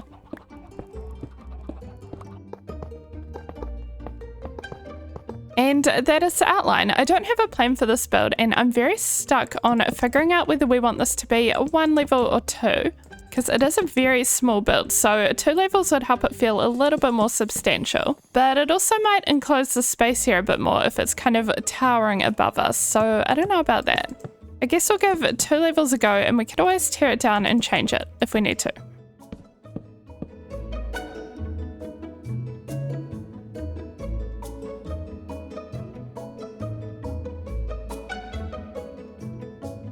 So that got the structure in, and as you would have seen, we went for kind of a split level. So we've got 2 stories for this main bit and then 1 off the side. Obviously, we're not done yet. We still need all of the details. I also added this little open area out the back. I feel like maybe it's a storage area or somewhere to transport the fish from, so we need to add a bunch of little fishy barrels for that. Something like so. We could also have a lantern. And we've got this little area at the front, like a window where maybe people can buy fish from. Then I want to get some windows in the top as well as a chimney and a few leaves for decoration. Maybe actually we have a lantern here. And a couple of flower pots and a chimney.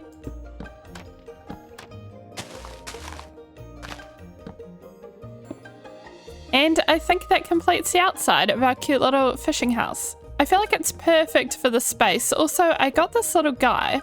Over here, he kind of fell out of our villager breeding apartments off the balconies. I don't really know how that happens, but the adult villagers can't get out, just the babies. So it kind of works. They're stuck in there and they just kind of thrust new villagers upon us. Just every now and then, but I think this guy could make a good little fisherman. So we might put him somewhere in this house in a minecart so he doesn't leave. But I think it'd make sense if this area was very practical fish storage stuff, and this could be like a little bedroom. And I don't think we can let him roam free in here because I really want this section to remain open. So he'd probably just leave and get lost and die. Anyway, before we get him or her situated, maybe she's a fisherwoman. I don't know. I want to make and gather a few more supplies and quickly decorate the interior.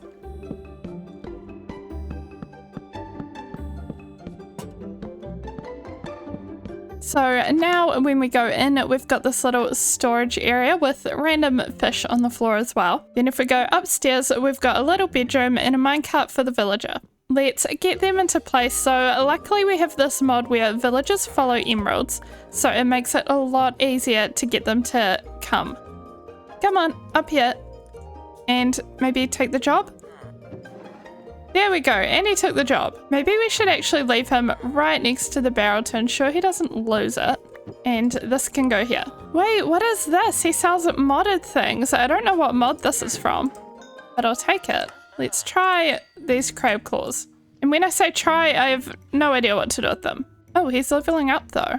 Oh, nice. We've got some normal fish traits. What the heck is this, though? Could it be like the crab claw Mojang was talking about? It lets you, like, reach for the blocks. I don't think it's doing anything, unless I just have no idea how to use it. Okay, well, if anyone knows what these are for, let me know. We're going to put them in here for now. And maybe if we trade a few pumpkins with our farmer real quick and get some more emeralds, we can level up our fishermen a little bit more. Honestly, I don't even know what normal vanilla fisherman trades are. But let's do this. And we've had another little snag with trading with this guy. So he leveled up, but now both of his trades are pearls for emeralds, and I've never even seen pearls. Obviously another modded thing, but also it made me think we need to explore this world some more, because I clearly don't know what half of the modded stuff here is. Of course, we haven't quite finished our docks yet. I mostly want to build a boat in here, so I want to keep working on that. But before we do, let's have a little break and go to the end, because we actually have already defeated the dragon previously, but I didn't do much exploring of the end and I didn't get elytra, so maybe we'll find some new blocks for our town and our harbour, but also maybe we'll find some wings so that in future we can explore our world more. So I want to pop into the end quick before coming back to finish this. Let's grab our stuff and off to the stronghold. And we made it. I hopped through the portal and we're in the end. Oh my gosh, this also gives us a chance to test our End Veil enchantment, that thing we got earlier. So the idea is that we can look at Enderman. I'm just going to try it with one in case it doesn't work. And he does not care. Whoa, this is game changing for here. We can look at all the Endermen. There's so many of them. Why are there so many of you? It's like they all can't spawn in this biome, so they're all spawning right here. Anyway, we've got all of these better end mod biomes, but we've been in this direction before, so I really want to go over this way. We made a bridge right here earlier, but I haven't been much further than that island. So let's just hop along here and, oh gosh, I'm too scared to change perspectives there. But let's just keep going in this direction, and I think it'll be quite hard to find elytra because cities seem to be way more rare in this mod, but we're going to keep at it and see if we can find some. We'll also try to get some shulker shells because we don't have a ton of storage to bring home different blocks, so it would be really nice to have a shulker. And yeah, hopefully we can get some really cool new blocks. And look at these fish, these are so cool. I forgot to bring anything with silk touch. At least we have our shears, so some things will be shearable. Like that, apparently. We got end lotus stem and seeds. Ow! Oh, oh, oh. Oh, that wasn't good. Okay, noted, don't go anywhere near the jellyfish. But let's just keep going this way and we'll probably bridge over here. This biome is pretty cool. These trees are made up of these jelly blocks and there's like tiny little flying jellyfish. But I'm just gonna collect some of these flowers and we'll keep going on our way.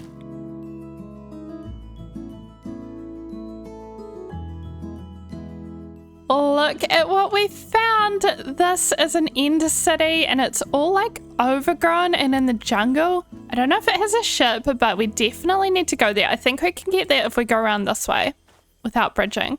Wait, actually, maybe we can't. This piece of land is not connected to that. I guess we're back to bridging, which is fine. One last bridge. Okay, we've got our shield out and our bow ready. There is a first shulker over there.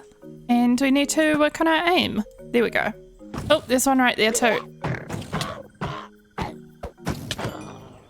That gave us our first shell. Oh, and I didn't even check, but look, I just saw now there's a ship. We could just bridge up to the ship, but I also want to check this out. So let's go up this way for now. We'll just kind of cautiously make our way up. Oh, there's a shulker right there. Actually, there's two of them looking at me. Got one. Two. And this guy. And we're just going to avoid the parkour required here by using scaffolding. Oh, diamond leggings. Diamond knife, a music disc, a ghast here, random. We're going to try get these guys on the ship and then head over there. I hate that I can still hear one somewhere, but we're going to quickly risk it and go over to the ship. Go away. Get out. Ooh, it comes with a fancy texture. Look at that. Sky's the limit. Ooh, fancy. I might change the texture, or I was thinking of putting my cherry blossom cape on. We did it. We have the wings and we have 9 shulker shells. Should we get the dragon head? Whee! I was hoping we'd find an end chest so we could put stuff in it, but we did not. Wait, obviously we can use some wood to make shulker boxes. Also, this wood is light blue. I want to take some of this back for sure. And after all that, I'm gonna gather a few more resources from the end before heading home. And we are back home. We got our signature little cherry blossom cape on now, making our new wings nice and pink. And I put away some of our haul from the end, but here is the rest of it. So we got 4 diamonds, we got a bit of diamond armor as well as some nice tools. Of course, before we do anything, we probably want to enchant our new wings with mending and unbreaking. Actually, we could already have the books. We've got a few random books in here. We do a mending. And now we have both mending and unbreaking 3. Let's go back to finishing this dock. I want to build a little boat here. So I've got some supplies and we can start with that.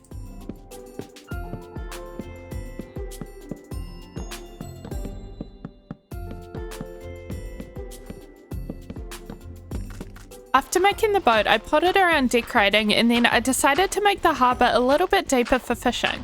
Then I actually went fishing because I wanted to get some fish for a modded decoration I found. This is really cool for like a fishing docks harbour area. We've got hanging salmon and hanging cod.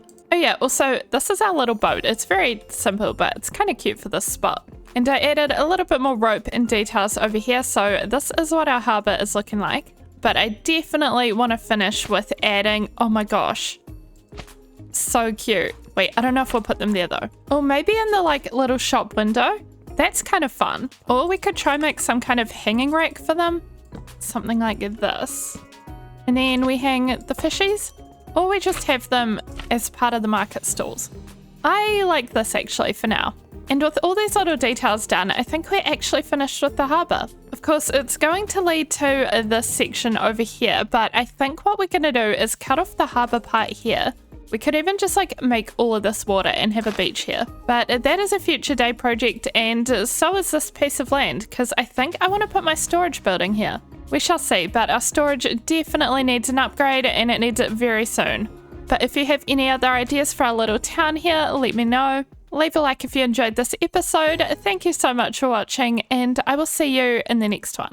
I've been doing a lot of building in my new Minecraft world, and all the while living in a very small little starter house. The main problem with living in a cute little house like this is your storage gets really full really fast, and that is exactly what's happening to us. So almost all of our chests keep getting completely full. Our wood chest is full, even our dirt chest is nearly full, our tools chest is full. The plants chest completely overflowed to the point where we had to make a second one, and then that overflowed. I think you get the idea. It's basically turning into a problem. So I want to make a big mansion-like storage building so that we'll never have this problem again. And if we go past this area with our town hall and docks and through to here, I have this grassy area which would be perfect to build something on. If we go into free cam, I was actually thinking of turning this into an island, because if we broke off this section here, the back is already an island. So that could be really cool. Imagine this as an island filled with all of our different buildings. I think it'd be cool anyway, so maybe we leave a little section for a beach and kind of start digging out around here. And then that'll kind of mark where our storage building has to end on this side. So let's just do some digging and start our planning.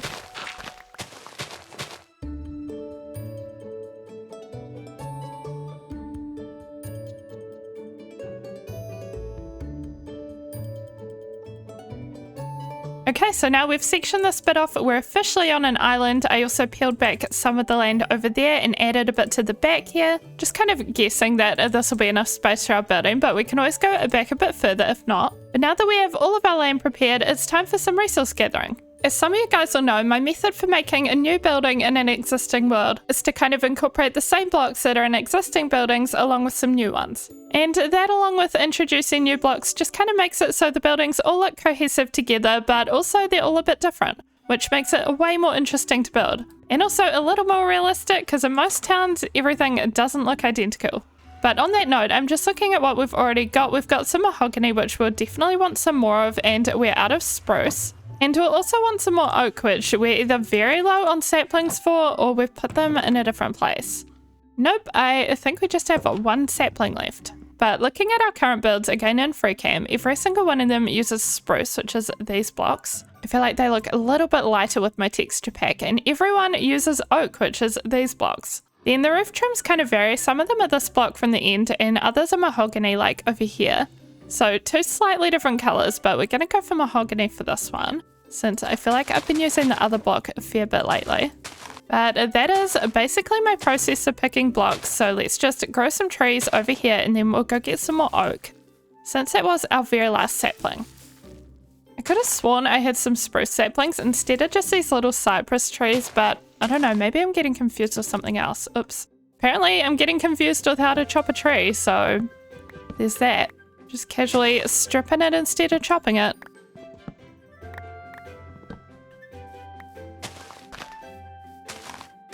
And now we can just go off to a different biome for some more oak wood.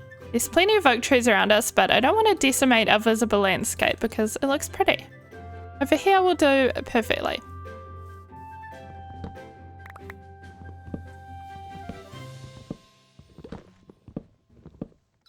Okay, now we have enough oak and we're working on the spruce as it grows, but our axe is actually dying. We do have mending on it, but we don't have an XP farm and we only have unbreaking 1, so we could try mend it by doing villager trades, but we could also see if we can get an unbreaking 2 or 3 book. I mean, we do have an unbreaking 2 villager, so if we get 2 of those books, we'll be sorted. Excuse me, farmer. Let's put the axe in our offhand and trade him some pumpkins. That made a whole lot of sparkly noise, but didn't actually help that much. I guess it was better than nothing. Let's see if we can go get an unbreaking book from our town hall. Yo. Well, that's a start. It gives us unbreaking 2. Oh, it's raining, but we've got a few more of these spruce trees, so I'm gonna keep chopping these, and then when the farmer resets his trade, we can trade him some more melons and heal our axe a little bit more. Hopefully enough to keep it alive.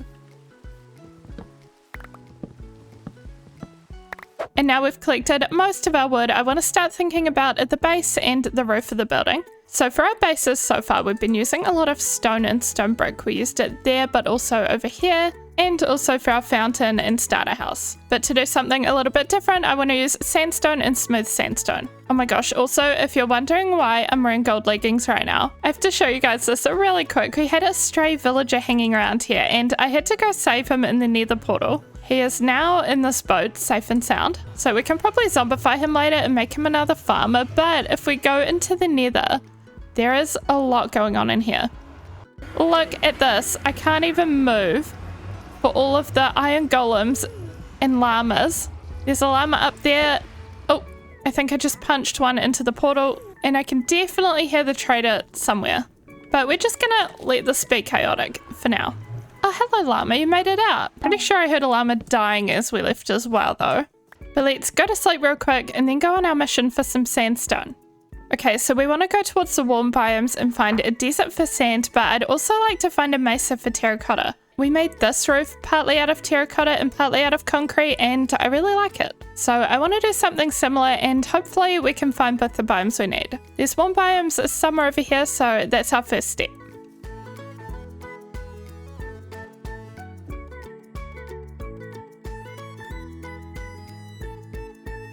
Okay, well, it looks like we've found a bit of terracotta here. I'm hoping if we keep going though, there'll be a desert or a mesa, or even both. But I just wanted to stop here and also check out this biome, because there's a lot of this.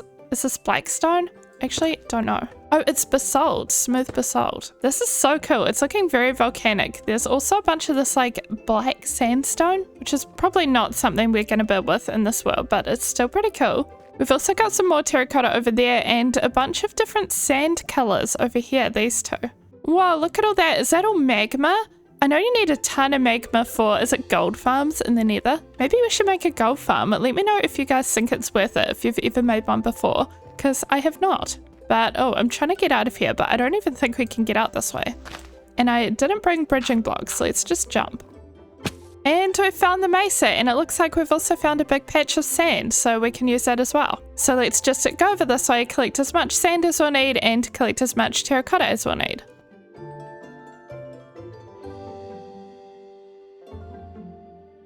While I was there, I ended up getting heaps of gravel below the sand for concrete as well, and there were also these cute crabs, which I unfortunately killed, because I know you can get something cool if you collect every type of crab claw.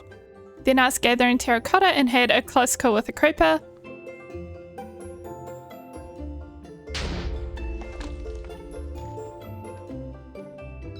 And we have made it home after our near death and converted all the terracotta and the concrete into the right colours. So we've got plenty of blocks, at least to get us started, if not finished. So we'll start with the kind of stone base of our building, and as I mentioned, I want to use smooth sandstone and a bit of regular sandstone for a bit more texture, but let's see. If we have the door somewhere over here and then the building goes quite far over that way, maybe something like here, 1, 2, 3, 1, 2, 3, and then we'll bring it right back here. And I think we could probably move it over just a couple of blocks in this direction. So there's a little bit more space here. And now I have kind of the initial shape and placement laid out, so this will be the entrance and then this will be the main building, or at least rather the bottom floor. I don't actually think we'll put all of our stuff on the bottom floor, we'll probably do 2 or 3 floors. I want it to be pretty tall, but let's just start with building up this base with our smooth sandstone. Okay, this is what we've got so far, so this is supposed to be a little lower than the rest of it, because I thought I'd try a little split level thing. But I think this will be good. This is a really good spacious size for me. But I wanted to decorate this area a little bit more because I was picturing it with spruce pillars, and then we'll also do spruce beams up all the way for a second level. 1, 2, 3, 4, but let's just go along here first. And we definitely want all of this stripped, and I was thinking of turning them into little archways. So if we go like this and then have a couple of stairs like so. Fill this in with a solid block and then this with spruce. We'll bring it out here and along and up to make a frame for the second floor. So I planned out all of the spruce beams and then I moved straight into planning out all of the different roof lines. And there is a lot going on with this roof, so we'll see what that's like to try fill in.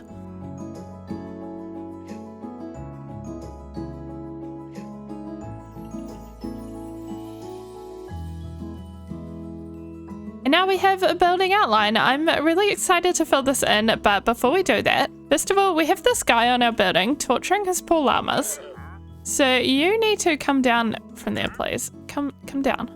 Yes, steps. And he's selling some stuff we already have, but also a great white shark plushie. Okay, we have to get that. For what purpose? I don't know, but oh my gosh, it is so cute. It's going in our new storage room. Then the other thing I want to fix really quickly, I just made this fence here because it turns out our fisherman villager has become a zombie at some point. And those noises are really annoying me as I build, so we're gonna just fix this problem immediately. There we go.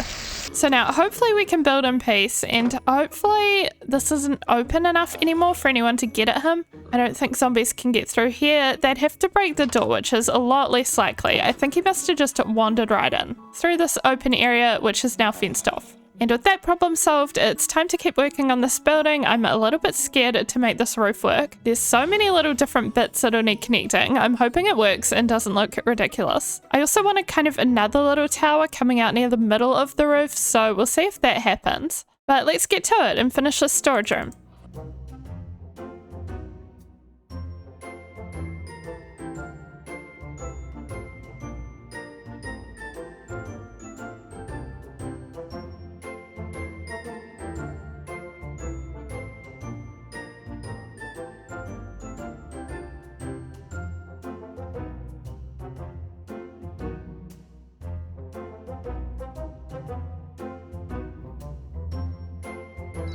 Okay, someone tell me why I'm hearing drown noises from in my villager breeder. How the heck did you get in here? There should be no way in or out of here. Also, you seem to be stuck. Or am I stuck? We were both stuck. But my villagers are both fine, which is nice. I would let you zombify the farmer, but I've already done that.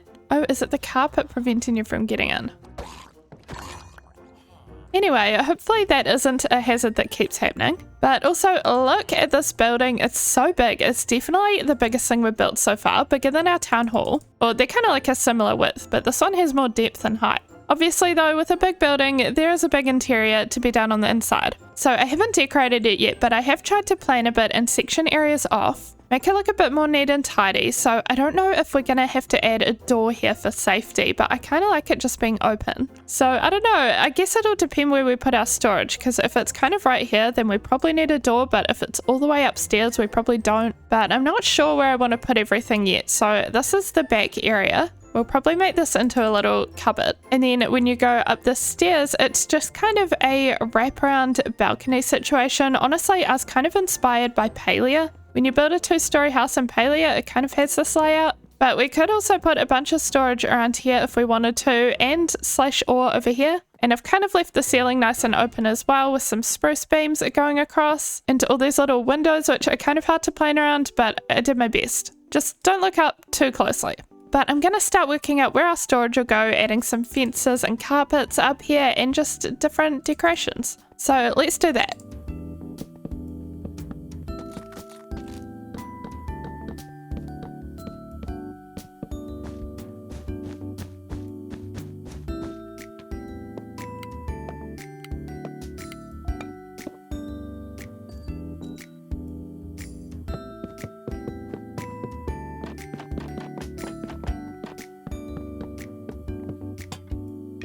And that is all done, but before I show you the full interior, there's one more thing I want to do in this area today. So we're not going to work on this side of the building because we'll flesh it out some more when we do a future build over here. But the other side over here, I definitely want to finish this off, and I think we'll just turn it into a little beach. So we need a bit more sand. I'll check what we've got in our storage, but we'll also just collect some from around here. I'm sure there'll be enough just in the water.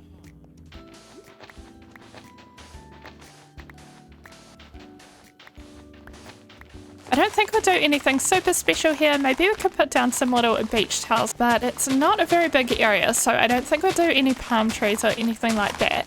We'll just kind of put down some sand and see how we go.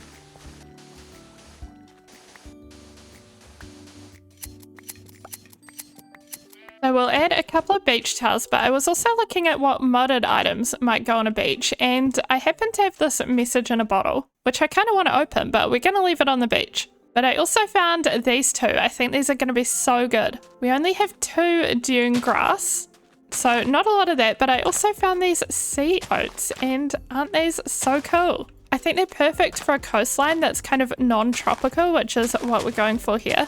I'm also hoping in future that we might be able to find some shells to put on our beaches. I don't know if there's any in this pack, but I feel like I remember some, so hopefully that's a thing. But I think that is our beach done, and we've finished our storage house, so let's go in and have a little look. So most of the storage is down here when we enter, and there's going to be so much space for us now. I've started labeling some of these chests, so I think we'll use all of these ones first, and then we can always spread into this corner if we need more room. But I did lots of decorating with these little flower rugs and lots of pot plants and flowers. We've got a couple of our shulker boxes sitting here. We've got our dragon head in the entranceway, which is kind of a random spot, but I think it's cool that we'll see it all the time as we go in and out. Also, the little shark plushie we got, he's just on the floor here for now. I wanted him to be hanging out in a very visible spot, but then we have our furnaces back here, and these little nooks are just kind of decorative. And if we turn around, we've got our under the stairs storage.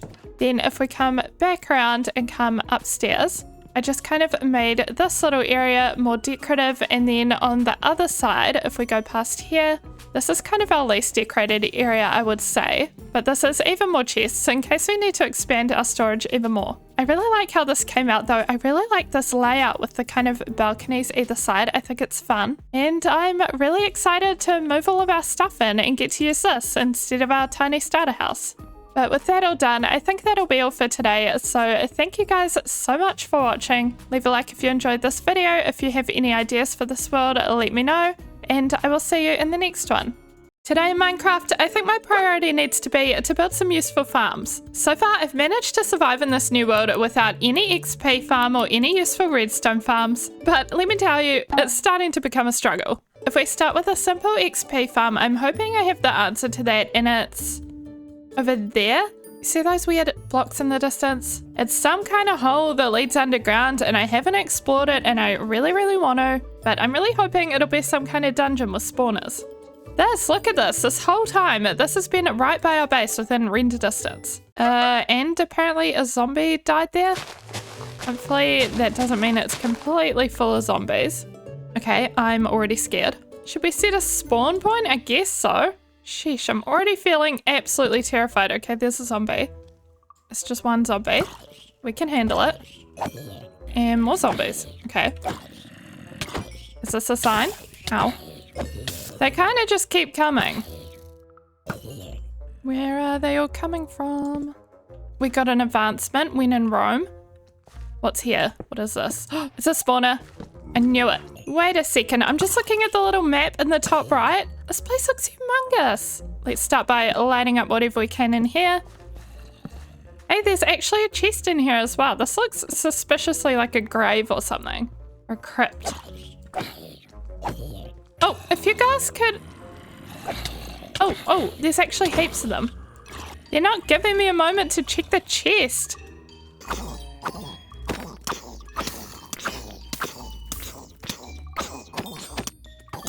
Alright, what have we got? An enchanted golden apple, what the heck? I think that's our first one in this world. Hopefully we don't need to use it in this dungeon. Oh gosh. Oh, there's so many of them. Ow, ow, ow.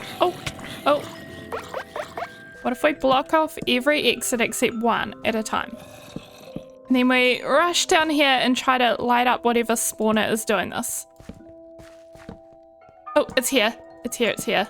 And any over this way? No. Oh, we're out of torches. You know, it'd really help me if I put my chest plate on instead of my wings. That was so silly of me. I was definitely doing that in extra hard mode for no reason. But now I've made some more torches. Let's come back down here and quickly try and run around lighting some more things up. Oh, I can hear a lot of zombies somewhere. Not the baby. No. Oh, spawners. Here we go. This room has soul soil or soul sand. How mean is that? Just to try prevent us from escaping. And just ignoring the sound of like a million zombies. This is not even good loot. A stone axe. Excuse me. I guess the god apple was the only good loot we get. I will say these skulls are so cool. I'm guessing these are like regular skeleton skulls, which usually you have to get them by getting a charged creeper to blow up a skeleton. So it's pretty cool that we can just kind of have them. We'll definitely use these to decorate with. If we make a zombie XP farm, they could go in the spawner room. There's a couple of zombie ones as well. Look at this. Should we see what it is we're setting off below us? Struggling to find it. Is it down here? Oh, yeah, here we go. Get them from a nice, safe distance. Wait, there's so many. This cannot be a normal spawner. Oh, here's a spawner. Oh, I knew it was more than one. There's a double spawner right here. Wait, that's so cool. This could be really good for our XP farm. I've never made any kind of double spawner farm before. Oh, that is water. And then we'll just kind of keep wandering around exploring. Why is there a single skeleton with a sword?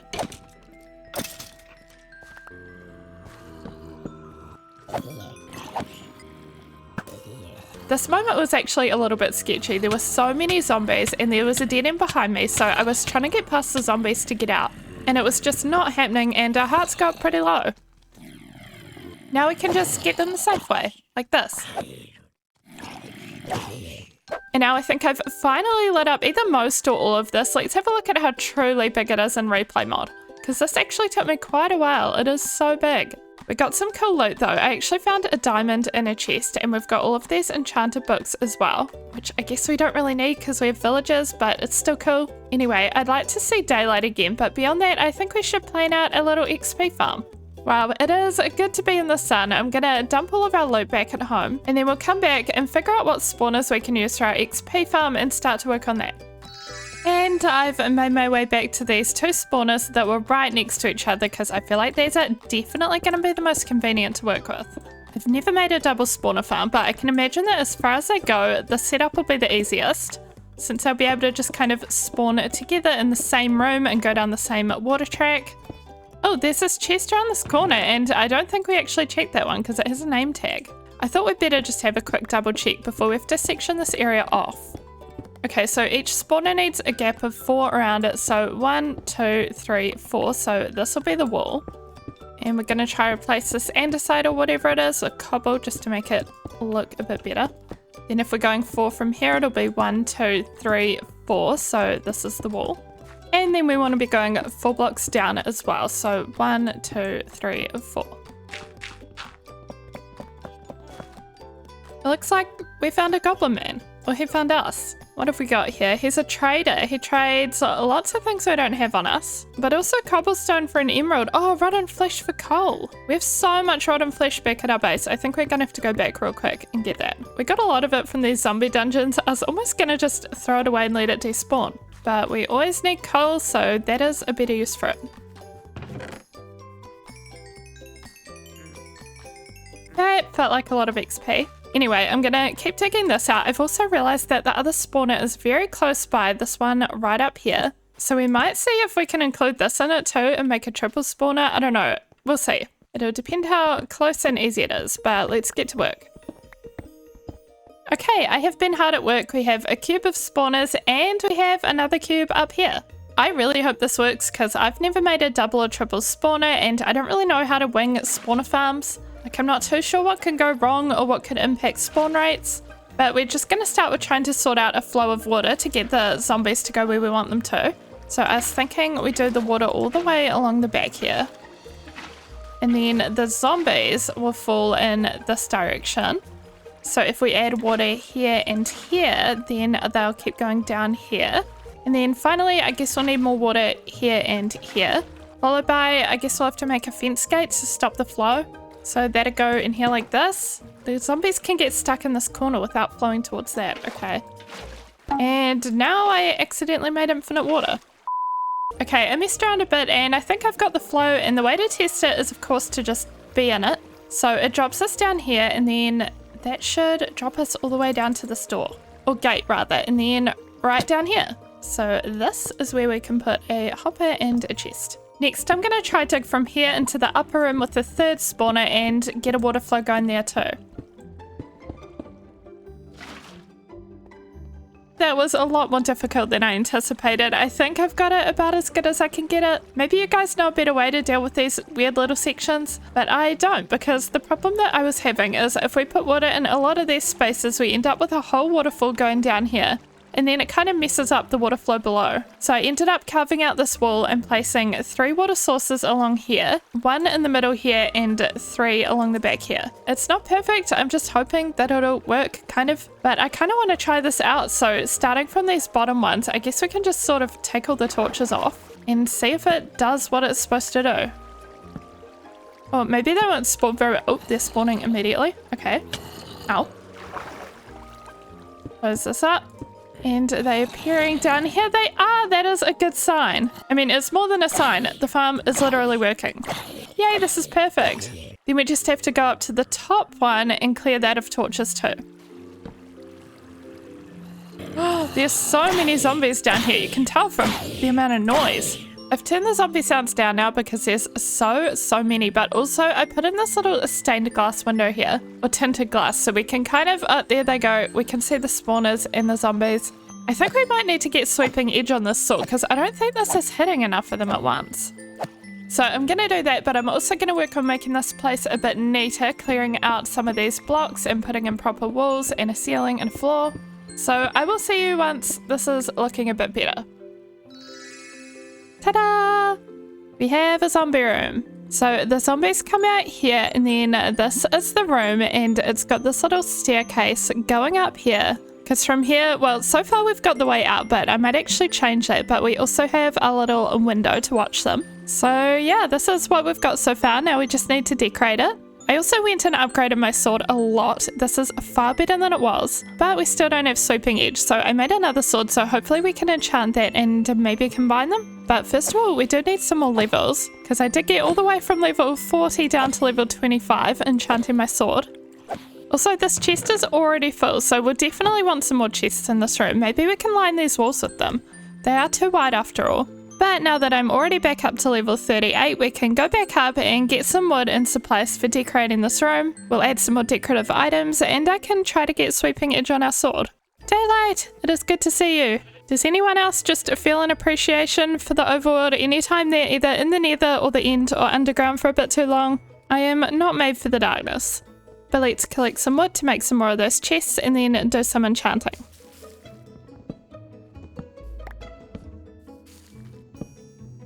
As you can see, I did manage to get sweeping edge after trying a few times, and then I went down and tried my new sword, which was really good. And then it was time to put in the chest and decorate the room. We'll need some good lighting, so as well as lanterns, we can use the candles that we found in the big zombie dungeon. And of course, some zombie and skeleton heads and a bit of blood. After working on decorating the top floor where the window is, I started digging out this big tunnel. And I'll tell you what that's for in the next clip.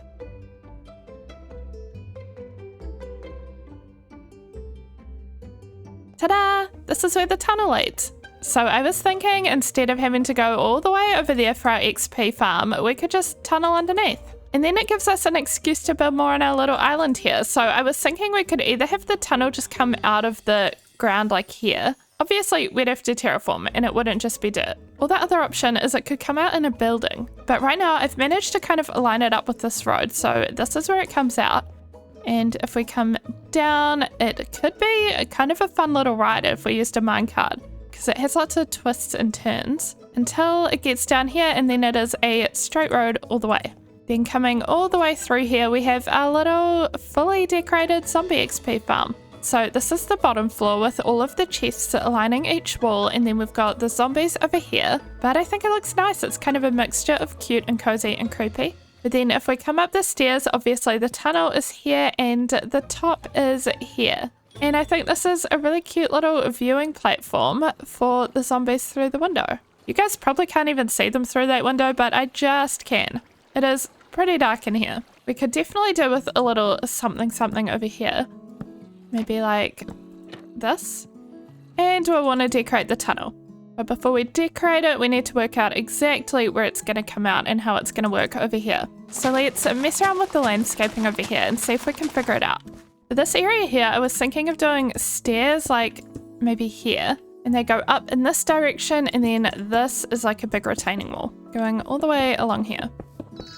And a progress update, we have a retaining wall and a tunnel. So going into free cam real quick, this is how everything's looking. Obviously we'll have to fill out this area, but that is a future problem, and we'll have a little build up here at some point. But right now we are focused on the tunnel, which I've got going on here, and here it is. It goes all the way down. We've got some little pink and magenta decorations in the entrance, but next I want to see if we've actually got enough rails and redstone to go all the way. The answer is probably not. Well, we might have enough for rails. We did dig up a ton of iron while digging the tunnel, so that kind of works out.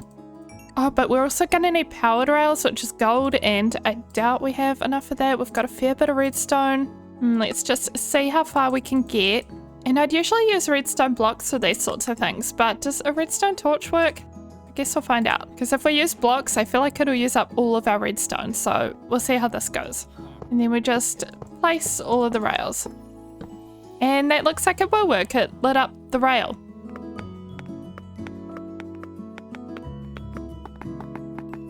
I did have to quickly go get some more gold to finish the powered rails, and we even found a couple of veins of diamonds. Then after completing the rail track, I made this cute little bus stop or train stop at the entrance to the tunnel. And now the final thing to do is to decorate the tunnel. So I've got some lush cave things, especially moss, because I think that'll be a really quick, easy one. If we just add patches of moss and then incorporate lush cave leaves as well. And then we can add in some flowers and glowberries and things. Oh, wait, I thought that this would work. Does it have to be on the ground? That's kind of annoying. It's going to make it... Oh, it's not doing the walls. Okay, well, this is not going to be as quick and easy as I thought it would be. And it means I'm going to have to go get some more moss. Okay. Well, that is unfortunate, but you get the vibes. We've got the glowberries, we've got the flowers, we've got the leaves. Maybe we'll include a little bit of stone brick here and there, and that'll be the vibes. Let's go collect more moss though, and then we'll get this going.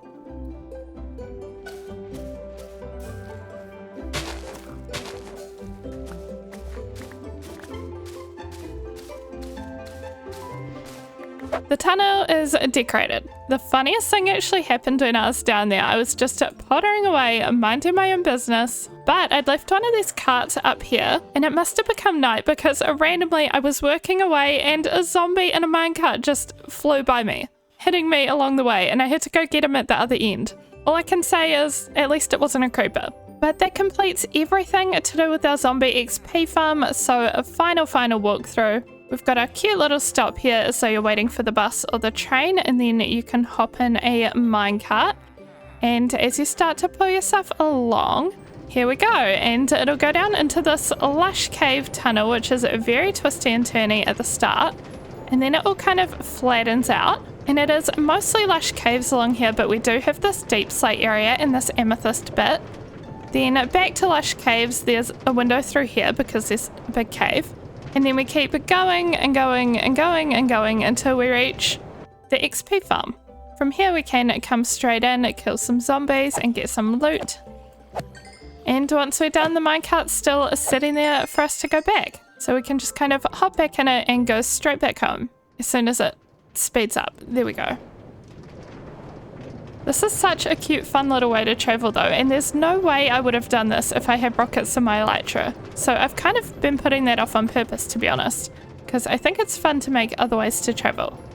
But with that big zombie dungeon all cleared out and converted into an XP farm and all decorated, I think that will be all for today. I was originally going to make a pumpkin and melon farm in this episode too, but honestly the XP farm took up a lot more time than I thought. The whole tunnel idea was very spur of the moment, but I'm glad we did it. So with that, leave a like if you enjoyed this video, and I will see you in the next one. I have a lot of villagers at my Minecraft base, and because of that we keep getting cats spawning. Case in point, I can hear some meows. And it's because we have 2 cats in this boat. Well, we can't have that. I'm gonna say we should start taming these cats and find somewhere to put them. Perhaps a fun little cat cafe? Let's find a spot. I was thinking back here somewhere. Over here we've got this retaining wall, and I was gonna make it go all the way around here, which means that we're going to want some kind of build in this little nook here. Oh, we're also going to have to move this beehive. Are you going to get mad if I move the beehive? I actually don't remember if they do or if they need to be inside it. We'll just brisk it. And it can just go over here for now. Now we can do some terraforming and clear out this space.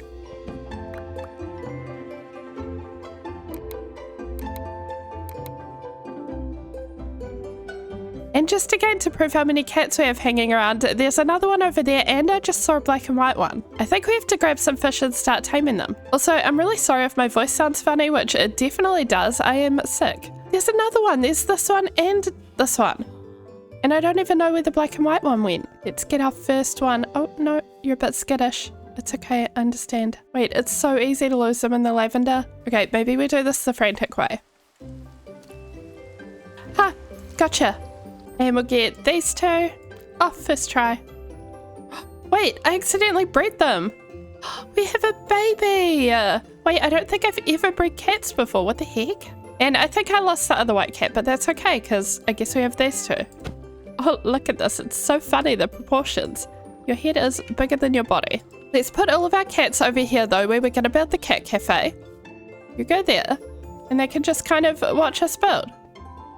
There was another cat. I told you, they're endless. Wait, are you trying to run but getting stuck in the crate? I mean, that works. No!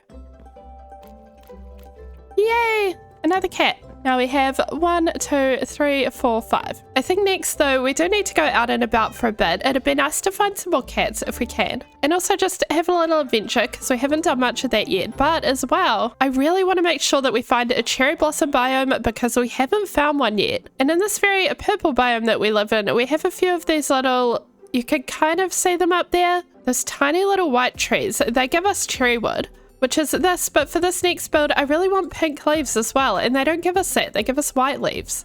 And I'm thinking for our cat cafe, I want it to be very pastel and cutesy, so definitely looking for some of those cherry blossoms. So let's try go in a direction we haven't really been in, maybe in this direction. We've got our little triple zombie farm over here, but I don't really know what's beyond that, so let's go have a look.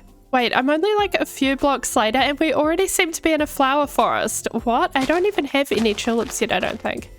Yeah, it's showing in the top right. We haven't had these tulips yet. And they've been here this whole time. This is definitely the kind of floral vibe and colour palette I'm picturing for our cat cafe. Well, good to know all of that is there. Oh, some alliums as well. Actually, I almost want to leave one. I feel like that's a good trick. If you guys haven't thought about it before, if you know you're going to want to return for more of a flower, you can bring bone meal and just kind of bone meal the ground where they grow. So that was like a marker so that I know the alliums are going to grow there. Oh, whoa. It was like a block off falling in that hole. Note to self, look where you're going. And now we're coming across a river. We've also got this beautiful forest to our right, which I love. It's kind of like a modded take on a spruce forest. I think these are fir trees. So pretty though.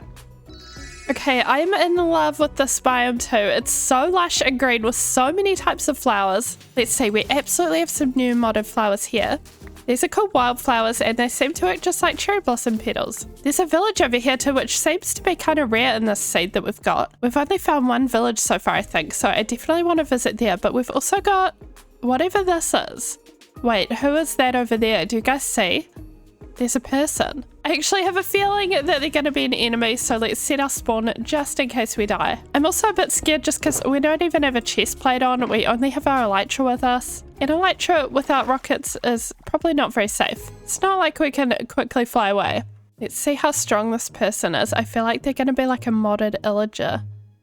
Maybe with special powers. Oh, okay. Oh, I can't see and I'm being shot. There's like a hole. Oh my gosh. Okay, I need to just... Oh, I can't see. What the heck? How am I supposed to avoid that? It gave me slowness as well. I think we'll need a shield because they were hitting arrows at us, if we should even go back. Maybe if we try to stay even further away? I mean, it seems like they're not at their campsite, so maybe we could just ignore them and go to the campsite and we'll just see if there's anything to loot in here. I don't know if there is though. Maybe there's nothing. What is the point in fighting this OP person if I can't get any loot? Oh, ow. Well, maybe the true loot is whatever they drop, but I can't seem to find them anyway. Either they just attack once and disappear forever, or maybe they fell down the giant hole. Ah, a regular pillager, what the heck? Does this campsite just spawn enemies? I'm so lost. But getting back to a bit of familiarity, here is a village. Oh, and not so familiar, here is a modded villager and workstation. Oh, it's an occultist. Cool. Why do you have nothing? Oh, we've seen our first cat. Wait, don't run. This one's pure white, which we definitely don't have. Okay, no sudden movements. Yay! We got a kitty cat. And we've got a stuck man. Let me free you. Oh, diamonds. What the heck? That's something I never really expect from villagers, especially not 3 diamonds. Wait, this is rice. That is new to us and we can use it for recipes. Oh, hello. Oh, emeralds. And we've got a little fish tank. Hello, fishy. Next, I ended up taking my new cat home really quick since they seem to get lost kind of easy before resuming our adventure. What is this? I found a lone house. I feel like there's a 50-50 chance that this is a villager or someone scary. Hello? I hear a dog. Oh, it's a villager, I think. Wait. No! Are you a scary guy again? No, not this again! What the heck? No! Hurry up and we're off. I should have brought milk with me. Maybe there's a cow nearby. What are the chances we run into them twice in a row? Why does this keep happening? Hey, there's a ruined portal. An enchanted golden apple? Oh my gosh, that's our second one in this world already. Right, we've set our spawn point. Got some milk. Let's do this. We can do it. Wait, where are they? There you are. Ow. Wait, that didn't... Oh. Okay, milk's used. No, they keep disappearing. Wait, why are there so many of you? Only one is real? Is that how this works? Oh, I'm actually in danger. I need to eat.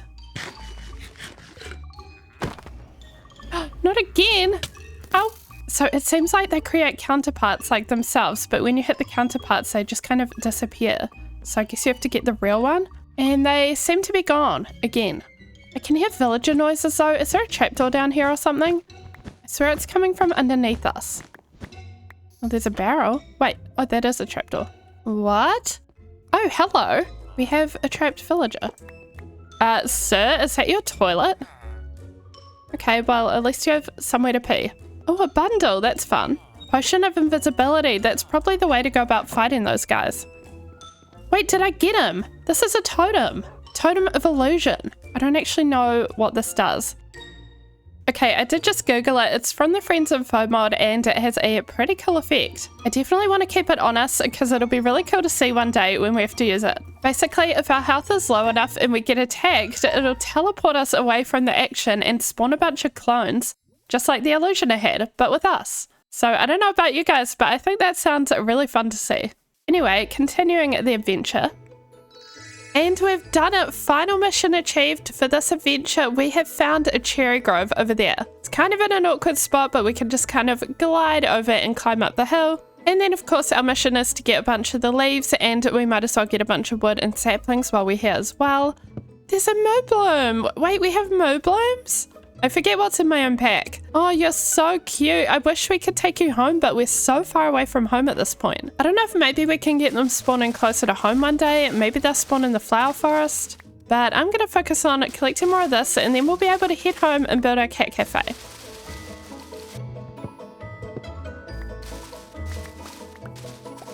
As soon as I got back, I started collecting resources, including this stack of coloured concrete. I also worked a bit more on the paths that'll go around the cat cafe. I also managed to get this other cat on the way home, so we've got a black and white cat now, as well as all the rest. But here's where we're at with the cat cafe. I did get a little ahead of myself and started putting in an outline and thinking about the plan. But I thought we'd kind of come in here, and the reason why there's so much space on this side is because I wanted to do an outdoor balcony and garden, kind of with some cafe setting outside. But I've got some little blocks and decorations, so let's get started. I want to go for a very light and bright colour scheme, so although we'll use spruce for the pillars, we're going to do mostly white blocks. And we'll make sure to strip these so that they're not too dark. But I want to use some more of this birch wood, as we have been doing a lot lately. I really like this kind of soft off-white colour it is in our texture pack.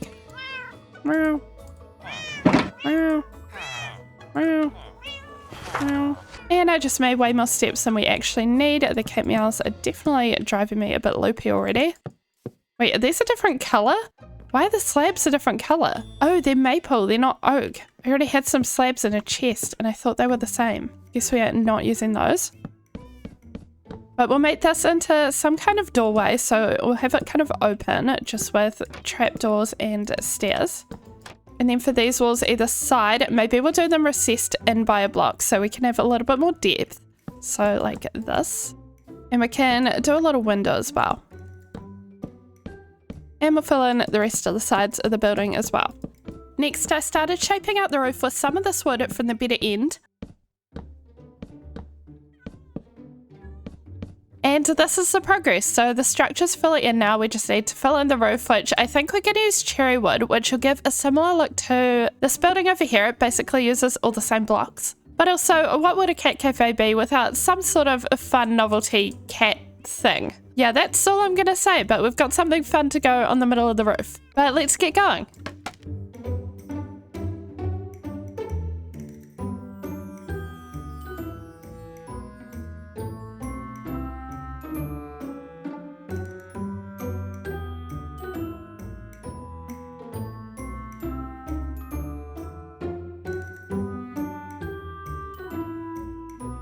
We'll do a proper look at the outside when it's not raining, because the rain makes everything look kind of ugly, but I want to work on the inside. And I realized that these cherry logs with Mizuno's texture pack make this cute little checkered floor pattern, which I think is really cute for a cat cafe, especially for the vibe we're going for, which is a little bit kind of a cutesy vintage floral, I would say. So I want to just go around the edges with here and make a kind of cute little floor pattern with these.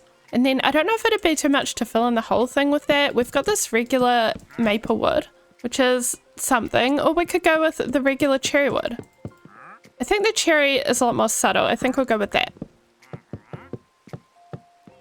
And if we come through from the front side, we also have this area at the back, which I wanted to make into a little courtyard area where we can have extra cafe seating. So I guess we're just gonna make kind of a patio. And maybe we'll surround it with some gardens around here, oops, as well as some more seating on the grass. But let's finish filling in these little side bits to the cafe. And then as well as doing the interior, I also want to make sure that all of this area around here is decorated, including this patch of grass. This might actually be enough space to have a little row of oak trees, and then we can kind of line it with some more granite over the sides and around the back here. We will see what this looks like.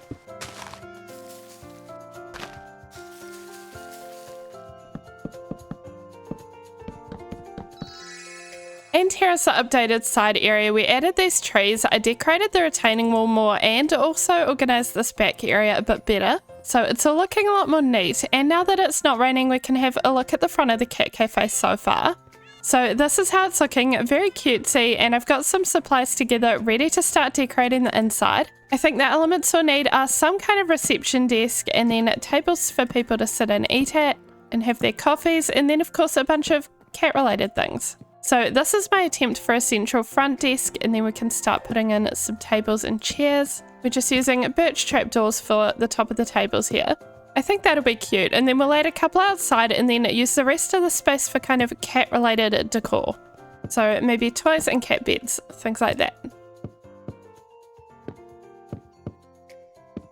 We can place carpets in random spots for little cat beds. Then we can have steps and platforms for them to jump up on. We'll have item frames on the floor with string and fish for the cats to play with and eat. And after a few more final touches, we are done. So now we can go in our little cat cafe, and we're greeted by, of course, cats. We have our little reception desk in the middle, and then tables either side, as well as some decorations and some more cats. I even managed to get this one up on a platform. We've got another little cat over this side here, and of course a couple of these cat paintings. Then of course more seating and more cats when we go out the back here.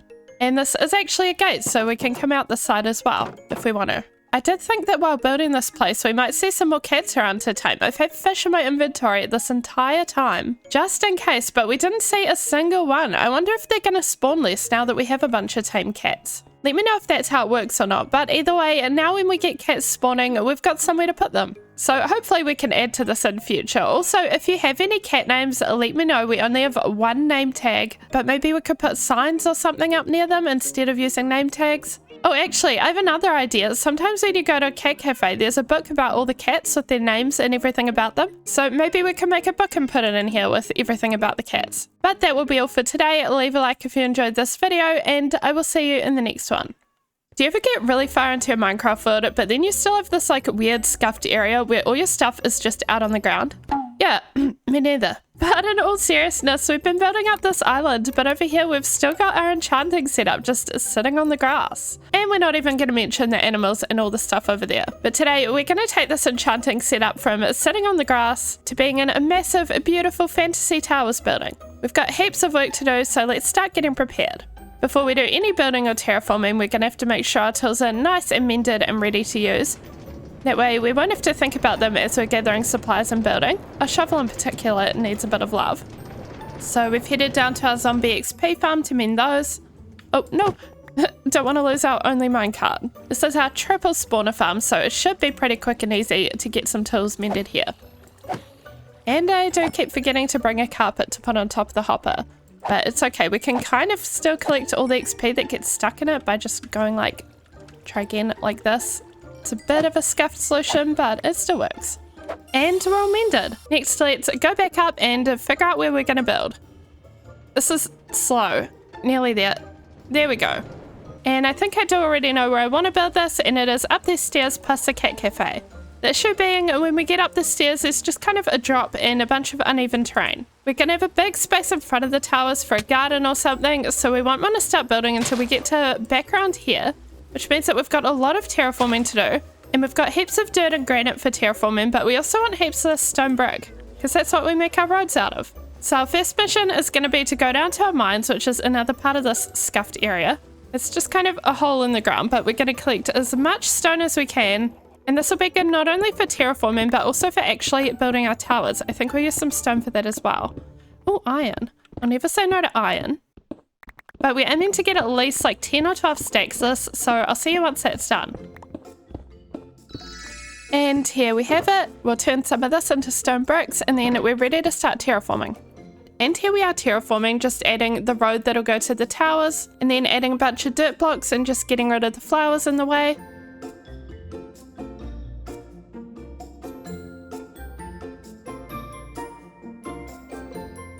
What do we think? I think this is a plenty of flat land, so I'm thinking the road will go up to the towers, which will be kind of here and here, with a bit of a bridge between them, and then a few more rooms on this side as well. But before we continue, we need to have a quick little intermission. Ow, that was ouchy. Previously, we made this cat cafe, and I asked you guys for cat names. And we have one name tag, so we're going to use that on the most popular name that I saw commented a few times. M-A-P-L-E. maple. And for all the rest, we'll write in a cat cafe book. Okay, I gave every cat in the book a name and personality based on the book at my local cat cafe. And the names are of course all from you guys in the comments. So we have Maple, we have Millie, Oti, Pumpkin, Snowball, Casper and Luna. Okay, intermission over, back to the enchanting towers. I placed these dirt blocks so we can start planning out a little bit of the layout. So I was thinking we start a tower along here. And we'll do it kind of this size. Oh, I think I tried to light up everything below me, but there's still clearly a zombie down there somewhere. Oh, well, not there, I guess. No, okay. Zombie? Okay, I don't know. I guess I can just live down there, but we'll do another tower the same on this side of the path. And then over here, I want to do some more square kind of buildings with a balcony on top. We'll have the entrance to the whole thing over here, and then we'll do a little bit coming off the side as well. 2, 3, 4, 5, 6, 7, 8, 9, and back over here. So now there'll be this room that we can go in, which could be good for the enchanting setup. Hello, horse. I don't think you'll be in here. But anyway, we've also got this little room through here, and then we'll have this tower through here, which is also the perfect size for an enchanting setup, or it could go up the top of one of the towers. So we'll have to wait and see. But before we get started, we need to gather supplies, and I've been using this birch wood a lot of the time for almost all the buildings here, but I think we're gonna have to pivot from it because I don't really like using the planks textures so much for castle type structures, because I feel like castles are not usually made of like all wood. Not that this is exactly a castle, but big towers, it's kind of a similar vibe. I don't mind stripped wood so much though, so I was thinking maybe we could use some of this jacaranda stripped wood. So I started planting some of the trees over here and collecting some of that wood, so we'll just get a little bit more of that. And then maybe we'll mix in a little bit of the birch for some warmth, kind of a gradient. I just don't want to use too much of that planks texture, but we'll see what we can do. But let's keep collecting more of this, and then we'll probably get together some concrete as well for the top of the towers.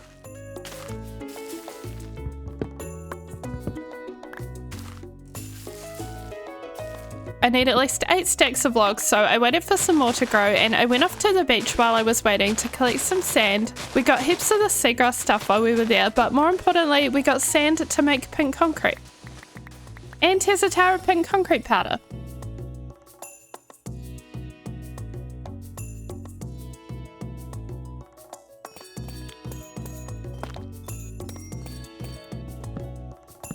And with a little more resource collecting done, I think we've got all the building stuff we'll need. So let's just start by building up the stone foundation. So we'll want a little bit of this regular stone as well as mossy stone bricks for texture.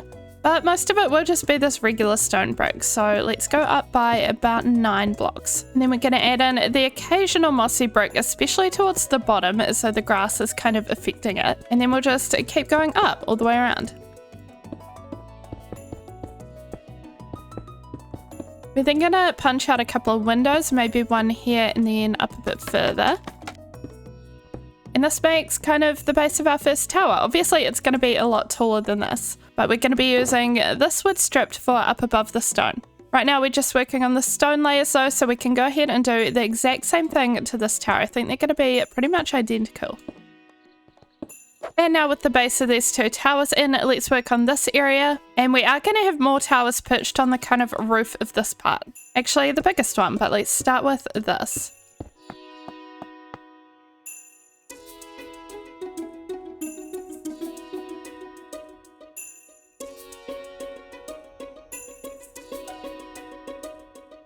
Okay, looking at it from way over here, I feel like the skyline this is going to create is going to look so good. I'm excited to build the rest, but we do need to do a couple of things first. I want to work out a little gradient so that hopefully we can add a little bit more warmth into the white section that we're about to be making. Kind of where the top of the towers are. So I was thinking if we make some birch slabs. Let's see how this looks. So we're kind of going from yellowy white to straight up white. Okay, that's so far so good. Darker and then a little bit lighter, and then if we place 2 of these, they turn into this kind of white birch, and then this. How's that? Well, I feel like this will be really good. It looks good to me. The other thing I think would be really helpful is if we had a few rockets to use with our wings, because this building is going to be so tall. And we've got a light show, we just don't have the farms needed for rockets yet. I've definitely been putting that off, but I think a few rockets could be really helpful to us while building this, just because it is really tall. So we're gonna grab some of our sugarcane. I think we have a heap more in storage, but we'll make some of that into paper, and then if we stay up tonight, maybe we can get a few creepers. It also might help us actually get more gunpowder if we have more than looting 1 on our sword. So I guess while we're waiting for night, we could try get looting 2 or 3. So we're just gonna make a couple of books that we can add onto our sword. And I think somewhere we've got a looting villager. I don't know if it's looting 2 or 3, which is why we might need 2 books. Oh, here we go, looting 2. Okay, we'll get 2 of these. And I don't know if we have the levels to add both. No, we definitely don't. Well, we got looting 2 for now, and it's becoming sunset, so that should help us get some more gunpowder. We could even watch them up our castle here. We have all 3 other mobs over there, and that's a creeper. They really do camouflage. Maybe we'll hit him once with an arrow, and now we'll get him with the sword. Did looting help us? 4 gunpowder, yes it did.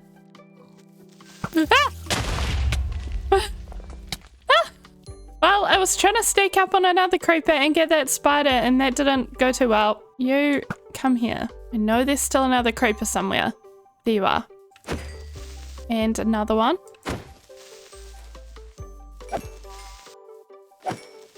Well, we got 12, which makes 36 rockets. That's not too bad. That'll definitely do us for this project. Also, should we have a little fly? We haven't flown around here yet, since we haven't actually had any rockets. Oh, look at our island. You can really see it. It looks so good. It's gonna look even better with this.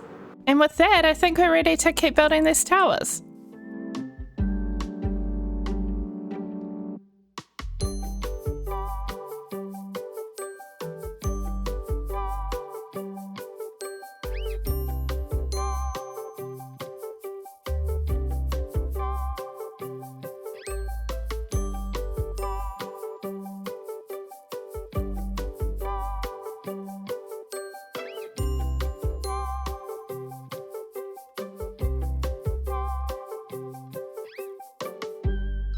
And this is definitely the biggest build I've ever done just for an enchanting setup, but I think it was totally worth it. Definitely ignore all of the grass and the random lavender going on at the moment. I just kind of bone milled the grass so that it looks like something for now. But we are going to structure this into a proper garden or something in future. I was thinking of doing a build here as well, but that's a future problem. For now, let's have a look at the interior. So we've got this blank room here, and I was thinking this could be the enchanting setup or some kind of library. I definitely want it to be filled with bookshelves though, and then we've got this little room in here, which is just going to be straight up a little staircase foyer going up to these little balconies, which are just cute little viewing platforms, but also we've got this little room in here as well. I feel like this is also a pretty good shape and size for an enchanting room. Yeah, I think I'm going to call it. Our enchanting setup is going in here. But then if we come back downstairs, the other way we can go is through here, which leads into this tower outside and into this tower. And we do also have top floors that connect to each other, but I feel like the only way up is going to be via a ladder.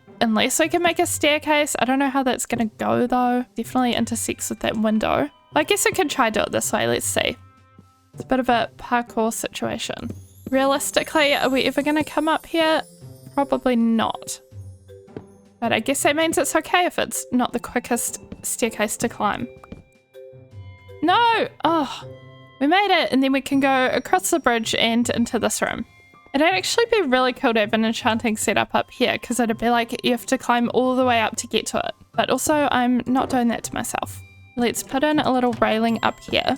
Okay, maybe instead it's like if you come all the way up here and across here, you get a little library of special restricted books. But to actually enchant, we don't have to go up here. In order to do all this decorating though, we're going to need a lot of books. Luckily, our librarian sells some, so if we get some emeralds, we can go trade for them. 1 emerald trades, perfect. The other thing we'll need to bring is our actual enchanting setup. I'm going to use our silk touch pickaxe. Even though it's kind of slow, it'll pick up the bookshelves while preserving them. Otherwise, they just turn into books. Then we can start by putting in this. Or even a couple more, and then we could fill the walls with paintings. There's some that have books on them, but I don't know what kind of size they are. I'm going to bring up the rest of our decorations, so to put a bit of a pattern into the floor, and maybe some shelves and things on the walls as well. And here we have it, the finished enchanting setup. We've got some little armor stands, we've got some shelves and some mushrooms and crystals. everything to make it look a little more magical and also cozy. And now we just have to work on all the other rooms. These little rooms won't be too involved, so we'll do them off camera like this one through here, but this one I want to make it into a bit more of a library, and I'm placing these down to get the books off them because I kind of want to use the other type of bookshelves. So like this, and then we can individually place the books in. We can go up some of these walls with them and then maybe have study desks or something in between. This is very satisfying.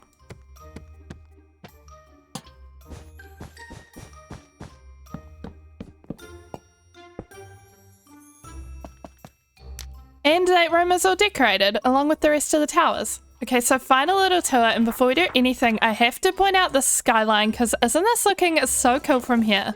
Mere pumpkin soup, you're being very noisy today. But when we come up here, we ignore the garden or lack of garden. But we come in here and this is our little library room and study area. We've got all of the bookshelves on each side. We've got 4 little study desks in the middle with books and candles. And then we can come through here, which is kind of an extension of the library and also just kind of like extra storage room.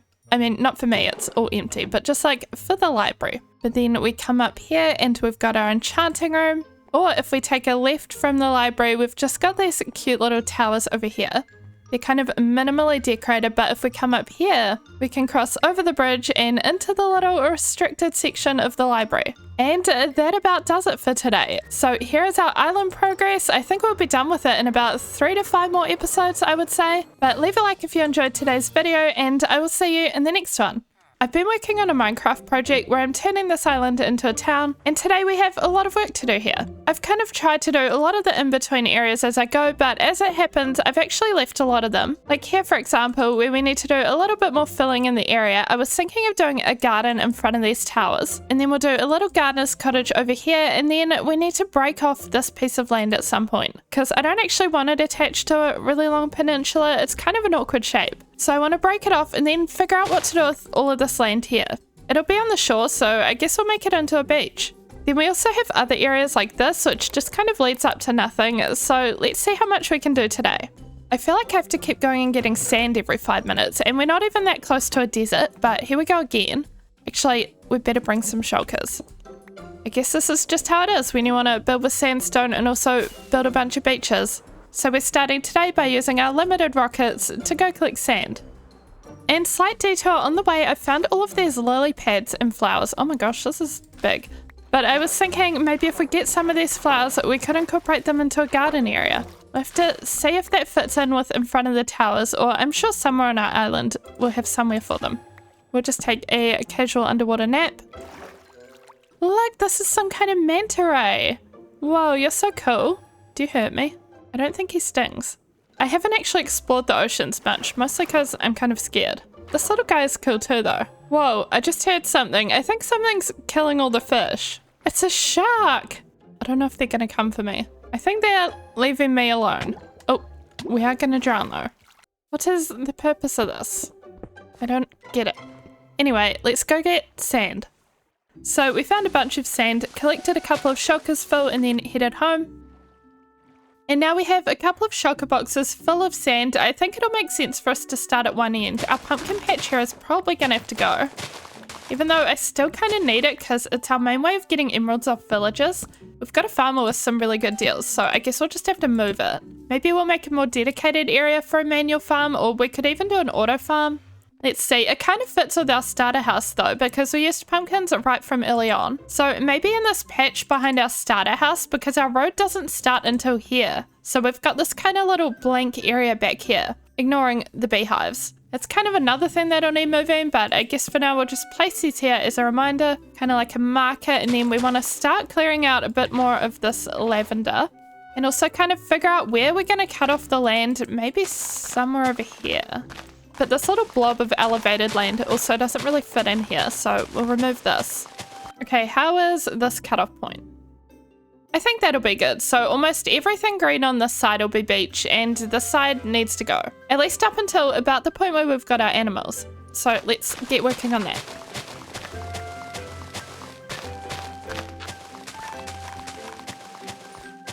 Then I got straight into filling this beach area with sand, and while I was doing that, I was just kind of pondering what to do with the beach. I think we'll try to build some palm trees though, because at the moment it's definitely looking a little bit bare and boring.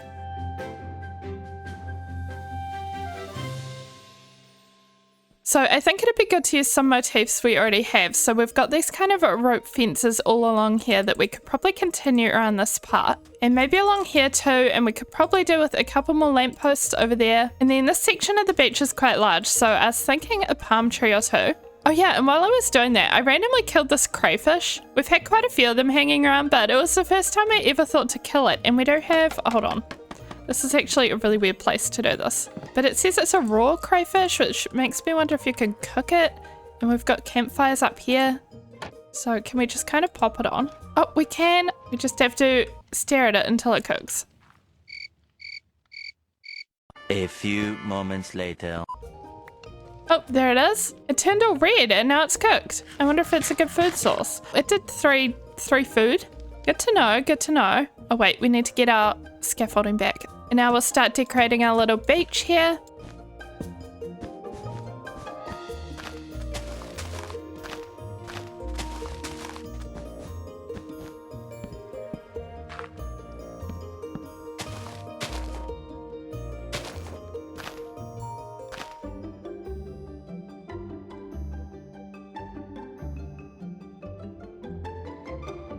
So now when we come along the front of the island, we've got our little beach here. I made 3 of these palm trees. We've got some carpets on the floor as little towels, some down here as well, and then this modded grass thing, I forgot what it's called. Then I did a little campfire with logs to sit on underneath this palm tree. And we have here as kind of an entrance to the beach, and then the rest is sort of sectioned off with rope fence. But also I did mess around, and this was going to be our pumpkin patch, but because it's alongside the beach, I was thinking it should probably be a bit more of a summery area, and I was thinking melons probably suit a little bit better than pumpkins. And it works fine for trading purposes because our villager also trades in melons, but we've just got this little practical melon growing area here now instead of the pumpkins. And it just kind of backs onto the beach here. Oh, and you are asking to be dinner. Okay, but crayfish snacks aside, I want to move on to building up here. So if we come around here in front of these towers, I was thinking of doing a garden, but I want to start off with a gardener's cottage over here. So we'll just chop this down, and we just need to fill out this area a little bit more. There we go. Now let's plane out this little gardener's cottage. So the door will be somewhere over here. And then we'll go across by a few and back by 7. Then let's do this kind of little granite base and add birchwood on the top for the majority of the walls. I think that's a good placement. And then I also was thinking that we'll add a villager in here as well, because we have some nice modded villager professions. And one of them would definitely suit being the gardener for this area. I think it's called a florist villager, but we're calling it a gardener. But let's build up this entranceway a bit more. 4 blocks should do it. And we'll do a kind of tall fantasy-ish roof. And from this point, I just kind of kept going with the roof frame and filled in everything from there.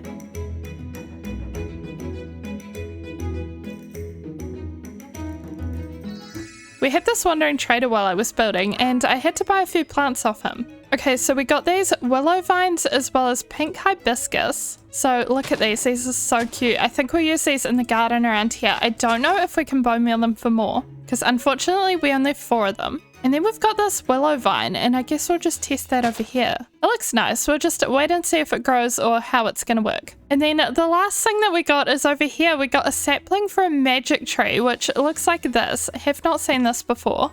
Oh, it looks like the logs are going to be all blue. That's pretty. Hopefully it gives us more saplings so that we can keep growing them. I guess I don't see myself using this wood in this area a ton anyway, but it's still pretty.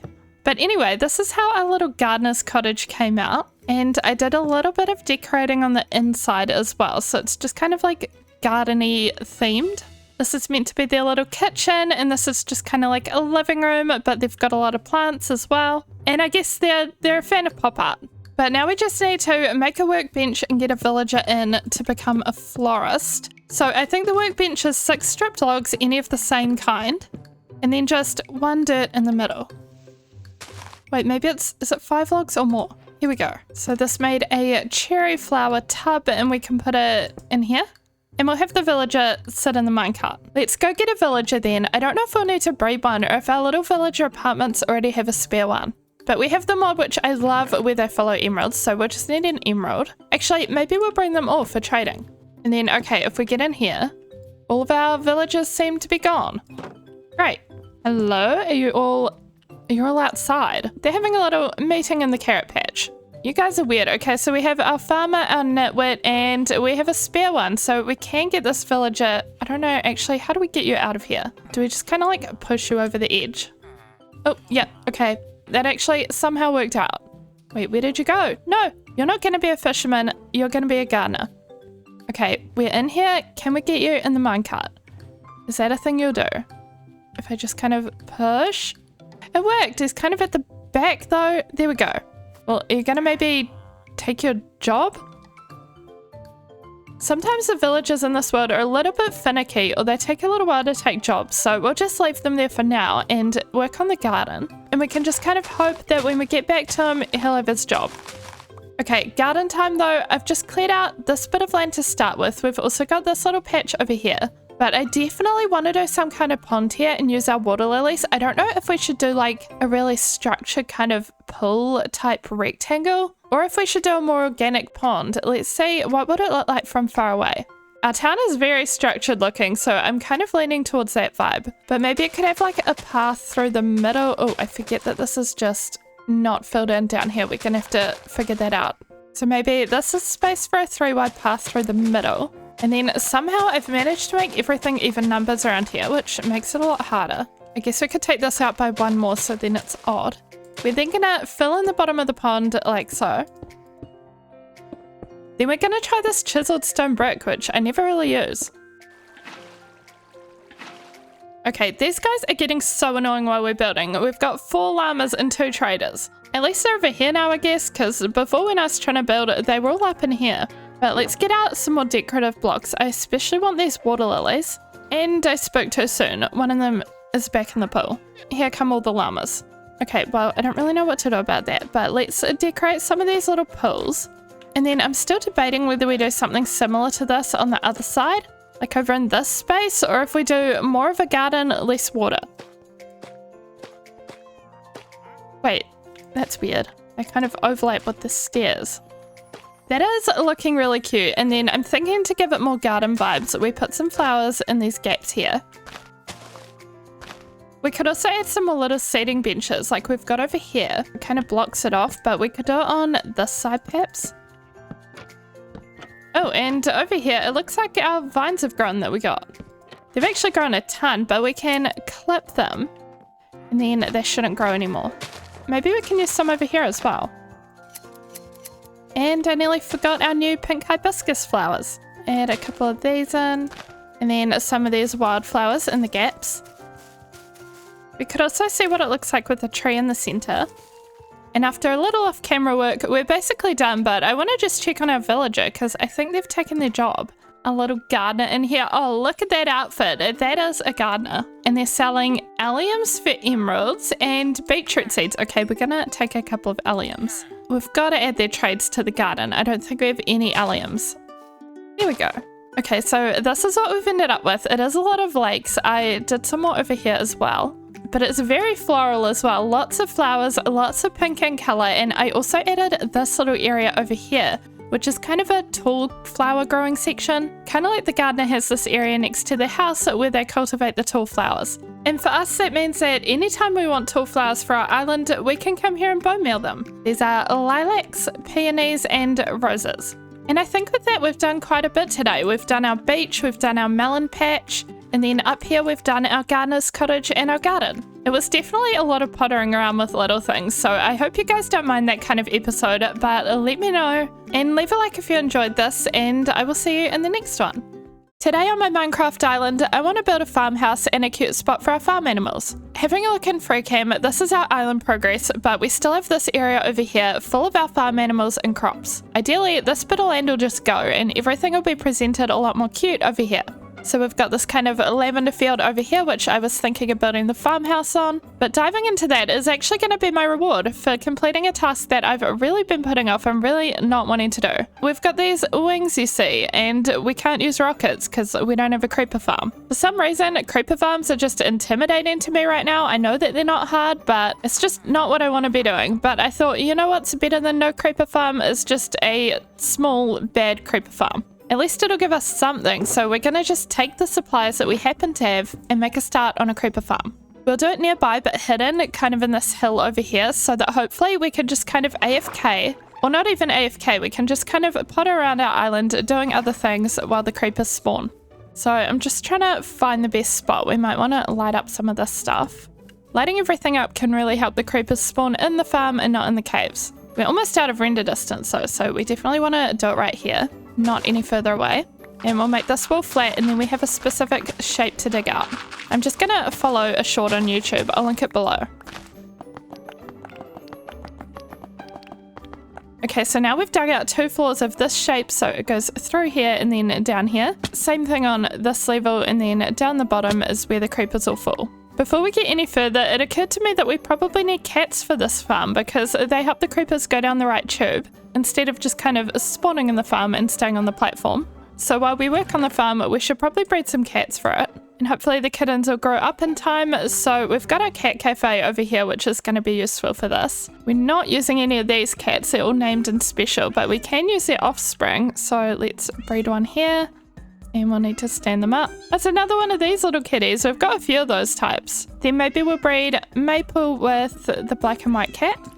And we've got another little black and white kitty. Then we'll breed another one of this cat with our pure white cat, which is in here. There we go. I made another white cat. Oh my gosh, stop. The kittens are adorable.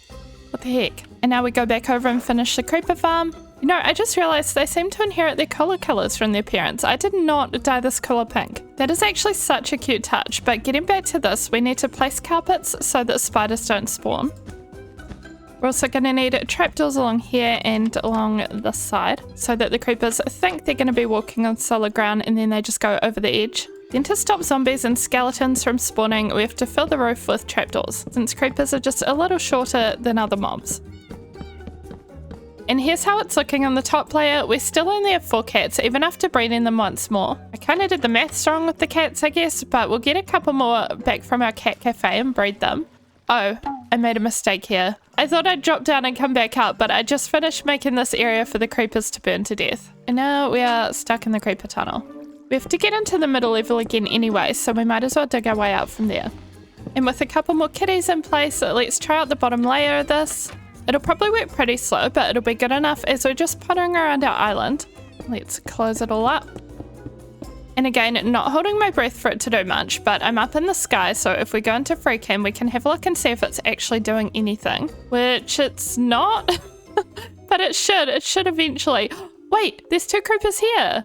Oh no, I think they spawned in the only section where I don't have enough cats. There's just a single little corner of the farm, but maybe they'll wander into the tunnel by themselves and then end up cooked creeper. And then we've got this little scuffed area just marked by torches where the chest is. But now we can take that off the list. We'll leave our creeper farm and see how it runs while we're figuring out our little barn area over here, or rather farmhouse. I do a lot of barns in different series, so I wanted to make it a little bit different this time. So I'm thinking kind of like a farmhouse with a kind of barn or pen area down the bottom. I don't really know if it's the kind of thing that'd be practical in the real world, like who is keeping their cows under their house. But I think for Minecraft, it'll be perfect. And now we've cleared out the area and got everything together to build. I will say living here, we're constantly getting stacks and stacks of lavender, and I've never really thought of this before, but we're almost completely out of bone meal. We don't have a skeleton farm or anything, and I always forget that composters exist. I mean, I know they're a job block, I just forget that they produce bone meal. But I was wondering if you can put lavender in a composter, because that would just solve all of our problems of having not enough bone meal and too much lavender. Oh, you can. Okay, perfect. In that case, I'm just gonna stand here and get rid of all this lavender.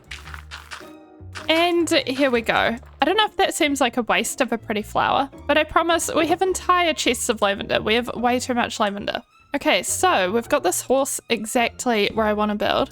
I Actually, let's move that one over. So this is going to be a staircase up to the front entrance. So we'll have the front entrance to kind of a farmhouse on the second floor, and then underneath will be the animals. Maybe even you. But we're mostly prioritizing our sheep and cows. I'm gonna need to light that up so we don't have a little mob spawner. Actually, I kind of want a double door, so we might move this over one more so that we can have a 4-wide pink staircase. Even numbers are always kind of weird to work with in Minecraft, but sometimes you just want a double door in your farmhouse, you know? Then we'll start mapping out pillars around the sides of the house. We'll go 1, 2, 3 pillar, and then do the same 3s around the sides, like so. I think this will look about right for size. Now we just want to build up a 2-story frame. We'll have beams coming across like so, and of course stripping it all as we go. Then we need to work on the roof frame, which will mostly be 2 sections of pretty simple A-frame roof that kind of join together.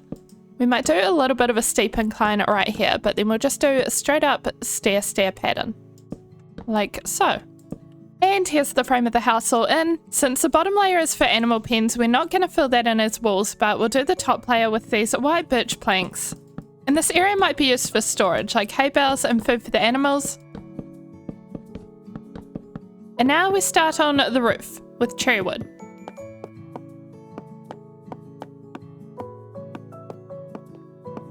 And with the roof in, we're all done. I'm just kidding, it looks terrible. We're missing, one might argue, the most important thing, which is the details.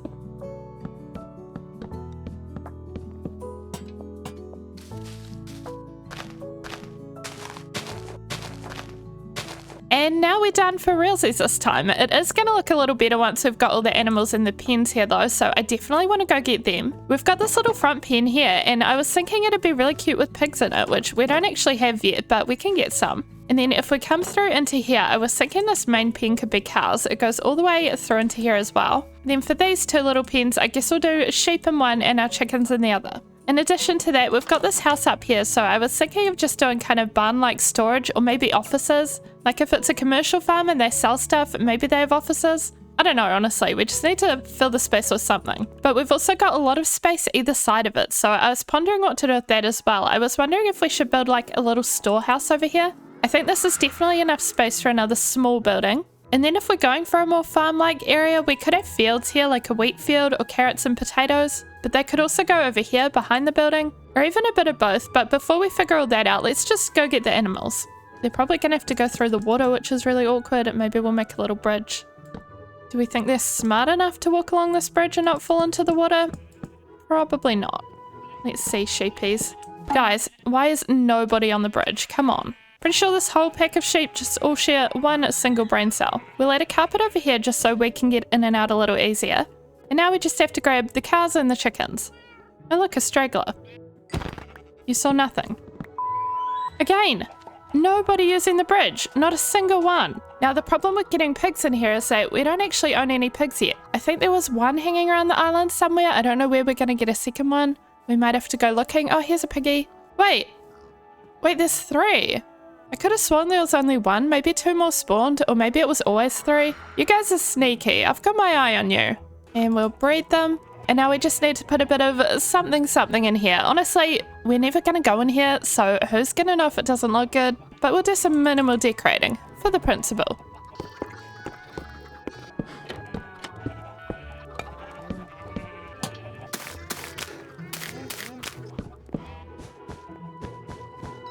And the building's all done. So we've got our animal pens down the bottom filled with all the animals now, which looks way better than having them just empty. Not to mention it's also very practical. So we've got our cows in this main pen here, and we can kind of walk right through here, but on either side we've got our chickens and our sheep as well. And something else that keeps happening that's kind of funny. If we come out here and if we go up the stairs, every now and then we'll just pick up a chicken egg. Did you see that? And there was another one. Since they're under the stairs, we're just kind of picking up the eggs as we go up the stairs. It would be kind of annoying, but I don't see us actually coming up here often, so it's fine. But coming in here, we've got this little area like an office, and then on the other side, we've just got a bunch of storage. And some on-theme paintings of farm animals. And I've decided that this area next to it, I'd like to turn into little fields or community gardens. But before that, I just remembered our creeper farm, and I feel like I'm going to forget to check it, so I'm curious how well it's been working. Honestly, I don't know if it was in the right distance to even spawn mobs. Oh, we have 41 gunpowder. Honestly, that's not the best rate considering, because it did take us a while to build that farmhouse. I wonder if we weren't really in render or simulation distance. Maybe it's better distance from over here in our storage house, but either way, let's see if we've got sugarcane, because I think this still will make us a few rockets. Like a pretty good amount. Yeah, look at that. It's made us 2 stacks. This might call for a little flight adventure next episode, because I have a feeling we still have a lot of biomes and wood types and things to discover. Oh, look at our island though. It's so beautiful in the sunset. Let's start on these little veggie gardens. So I was thinking of doing a raised garden bed. So stairs all along the sides. Like so. And then we'll fill it in with dirt. And then we'll also do an identical one over here. We'll also need some decor around our new crop garden. So I was thinking we'll make some more lampposts. So we'll trade for some lanterns. And I was kind of forgetting the most important part, which we might not even have, which is crops. I know we have wheat, but I was hoping for a cute little variety. We have onions. Oh, and a grand total of 2 carrots and 1 tomato seed. And 7 beetroot seeds. Look, every garden starts from nothing and grows beautiful over time. Or something like that. That's what we're going to say. Because so far, this is not a lot. And this one's even worse. Quick, distract with lampposts and fences. And I'm just noticing this now, but like most new things we build, it makes the skyline look way cooler from random angles. So like when we're wandering all the way around here, and then when we come up here, all of it's on the left. We've got our little veggie garden, which is looking a little bit better. It's starting to grow. There's some color in there. Maybe we'll make another of beetroot over here. But I added these little chairs and some pots as well as the fences and lampposts along here. So I think this area is looking cute as long as we don't kind of look beyond that. Maybe we'll tackle this area next time. But overall, let's have a little zoom out. I think we've done quite a bit today considering we did a creeper farm as well as all of this. And the island's looking so good. It's looking more and more established. And honestly, at this point, it's got most of the facilities we need for a comfortable Minecraft base. And some facilities that maybe we don't need. Nah, what am I talking about? Every base needs a cat cafe. But with that, thank you so much for watching. If you haven't, check out my new second channel for cozy variety games. Leave a like if you enjoyed, and I will see you in the next video. Today in my modded Minecraft world, I want to build a magical, mystical mines mansion. Okay, maybe it won't be a mansion, I just like the alliteration. But it will be magical themed, and it will be for our mines, and I want to do it somewhere over here. But in order to do that, we've got a fair bit of resource gathering to do, and I kind of wanted to go for a fly anyway, so I was thinking we could have a little flying adventure. Gather some resources for our new build, see if there's anything cool out there, because we haven't been flying around here before. We've only been on foot, which didn't allow us to get very far. Wait, okay, we're going to land again to go to sleep. But then in the morning, we'll gather supplies to go on an adventure. Okay, we've got plenty of food, we'll have extra shulker boxes to gather resources. I've also brought our totem of illusion in case we get into a tricky spot. It's kind of like a totem of undying, but it gives you a cool magical effect. But let's get going.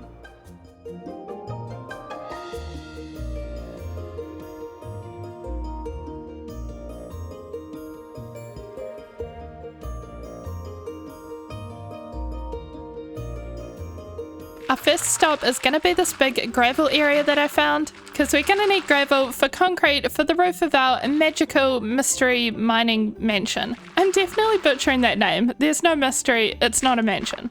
I think I see a shipwreck over there. Oh, we have to do that, right? While we're here? Luckily, I'm very prepared for this with a little cherry boat. Oh, there's something below us as well. Some nice underwater ruins, perhaps? Oh, there's a trident. Abort. No, no. No, where's my boat? Get back in the boat, get back in the boat, get back in the boat. Row, row, row away. Well, we're at the shipwreck. Hopefully we're far away enough from the trident. You know, I don't think I even have... Oh, lots of iron, lots of emeralds. In the third and final chest. Yes, we have a buried treasure map. Lovely jubbly. Let's do this. Oh dear, I think the treasure's underwater. It's meant to be right about here. Oh, I think I found it. It's down here. Yay! No more diamonds, but we got Heart of the Sea, and we got some ores. The adventure continues. Next, I met a natural pink sheep, which is just always a blessing. Then I spent some time gathering some wood as building resources before randomly stumbling upon this big, beautiful structure. This looks so cool. I don't know if it's going to be dangerous, but I guess we're about to find out. Let's try find an entrance and then we'll set our spawn outside. I already hear skeletons and we didn't even bring a shield, so I don't know how that's going to go. I hear a lot of skeletons. Okay, I'm a bit scared. I'm hearing so many noises. Oh, hello. That's it. Yeah, there's spawners. Oh, oh. Just gonna let them get each other. We can kind of watch them all going at it through the door. Look at that. Oh, there's still some falling from somewhere. Where are you guys coming from? Oh, there. No. Okay, the only thing that made that a little bit bearable is the fact we could just leave out the door really easily, so I'm kind of scared to go up any further. Oh my gosh, there's one up there too. So this room has 1, 2, 3, 4 spawners. And there's a barrel up here. Oh, gold. Oh, a diamond pickaxe. And it has Kiss of Vanishing, but that's still so cool. Okay, what's up here? Oh, oh, oh, hello. Where did you come from? It's like he was sitting in the chair. It's kind of cute. Okay, nothing going on over there. Anything out here? And it doesn't really go anywhere. Okay, let's go upstairs then. Oh, we're in a bedroom. Not much exciting loot though. Can we go up any further? Oh, there's a staircase here. Ooh, this looks very magical. An iron chest plate. I guess we'll take it. And more stairs. I think we must be near the top. Surely. I think we probably just have the roof above us. Oh, there's something in there though. Well, there's a lantern. Oh, spawners. Why haven't they been spawning anything? We were so close to them. A diamond sword.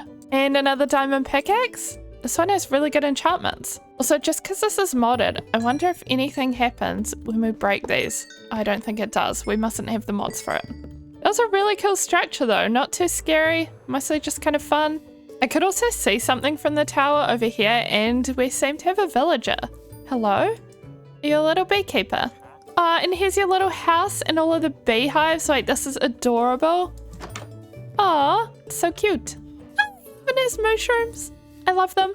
Okay, unless we encounter anything else unexpected, I'm just gonna keep gathering some resources and then we're gonna head back. And we're back and ready to start focusing on our new mines building. We don't need to go mining a lot lately, but when we do, our only mines is over here. And it's just this little like classic old staircase into the ground, or not even using stairs though, just with full blocks, so it's even more awkward. So I want to make it a bit more appealing and a bit better for ease of use. And why not make it a building and incorporate it into our town, since we have a bit of space over here. So we want to start by clearing all of this land and flattening it all out, so let's get onto that.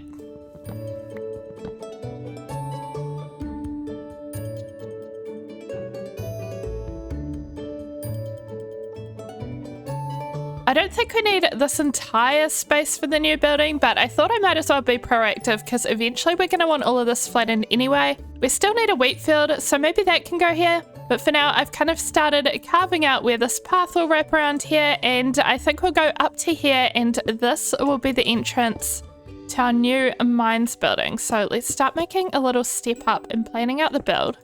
We'll have the door right here, and then we'll have a solid level of a couple of layers of stone brick.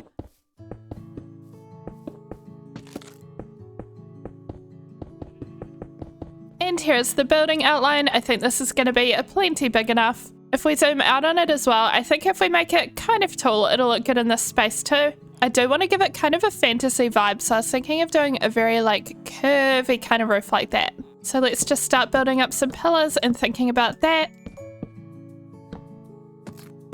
How have I done this? I've made this uneven, so there's 3 blocks on this side of the steps and only 2 on this side. Well, I guess we're going to take this down and fix it. I hate it when this sort of thing happens, but apparently I can't count because it happens to me all the time. Ooh, I thought we'd use dark oak for the roof trim, but look at how it looks. Why is it like black? I guess I'm still getting used to Mizuno's texture pack, but I don't understand this. I guess what we probably actually want is spruce. Yeah, like look at this. This is what dark oak should look like.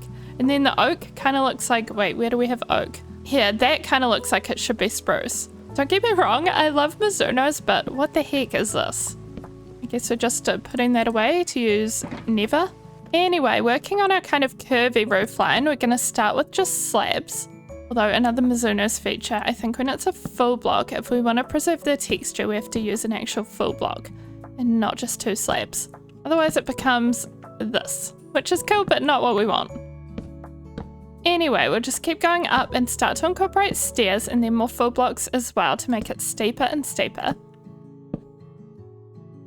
And here is how the building is looking. I was thinking of doing mostly white walls like how we often do around here. But because we'd usually have this magenta trim and instead we went for spruce, I was thinking of doing this kind of magenta colour for this middle panel of wall here. I think for every wall it'd be a bit too overwhelming, but it might be nice just for the middle. So I think that'll be a fun thing to try. The other thing that I have is these purple wood blocks. These are such a nice colour and I was thinking of incorporating them into a little roof gradient. So we'll use concrete as usual as well as our magenta blocks and we'll just kind of see how that goes. We've also got a bunch of amethyst to use for that as well, somewhere here. And I do want to lay it on pretty thick with the amethyst blocks, both on the roof and around the building, just because this is a mines building, so I do want to keep it on theme, but it's also meant to be quite fantasy. And I think that amethyst can look quite magical.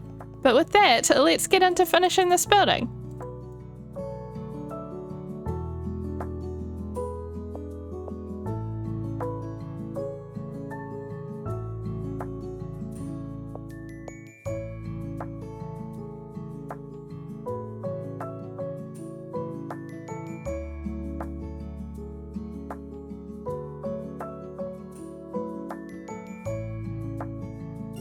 And here is our fantasy mines building so far. We're actually not quite done with this. The reason why is you might see, first of all, there's little hanging chains here and there. There's one over there as well. And I want to hang ore blocks off of them. I was thinking some sort of deep slate ore like gold or diamonds. And then we have these piles here of basalt. And I want to replace some of these as well as adding some more, maybe over here, of deep slate and deep slate with different ores in it, like redstone, gold, diamond, whatever really. Oh, lapis would look really nice as well with this colour scheme. It'd kind of go well with the purple. But we don't have any of that, so we do need to go mining. I think it'll really help tie together the theme of the building, having a few different ores kind of hanging off chains and in piles around. Oh, and it's raining. Okay. But I do really like how the roof turned out here, using this kind of purple wood for the first time, this one. I think our roof gradient looks really nice. And then we have the inside of the building, which I kind of cleaned up. I don't know why this horse just... I've tried to get this horse out of the building so many times. And every single time, they just keep coming straight back in. No, please go. No. Okay, whatever. I give up.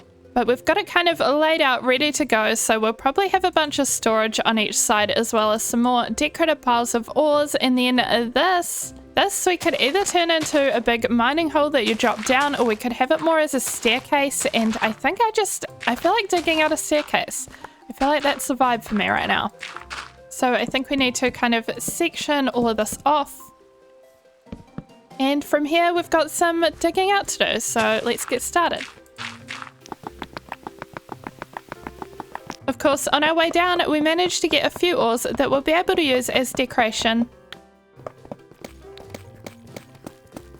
And now I've officially dug out everything, and it's really quick to get up and down with these steps. But I also had a thought. And that thought is to do with the horse that we've got up here. Okay, so first of all, let's tame the horse. Be my friend. You know you want it, or you wouldn't keep coming in here. Oh, yep, and saddle. And my idea was that maybe it'd be even faster to get down here if... Oh, no, okay, this is actually slower. Ow, and it's hurting me. Right. Well, we won't be doing that then. Oh, it is faster to get up, though. What the heck? How does that work? Well, you're not destined to be our mines horse. It's much easier to just go like this. On foot, as they say. But we basically have this long, winding staircase, and then we get to deep slate level, and then you can see where I got lazy with the steps. Well, you could call it lazy, or you could call it inventive and smart. Yep, that's what I'm going with. And to get down the bottom here, I was thinking of placing a couple of chests just as storage. And I thought we could have a look around for more deep slate ores, because we didn't come across any gold, lapis, or diamonds, but we've also got... Wait, a geode right here, it looks like. I only just noticed this. What a coinkydink. Wait, why am I just barging in as though there's definitely no mobs? Wait, okay, I think there's no mobs. Well, that's actually really cool. And I'm gonna grab some of these.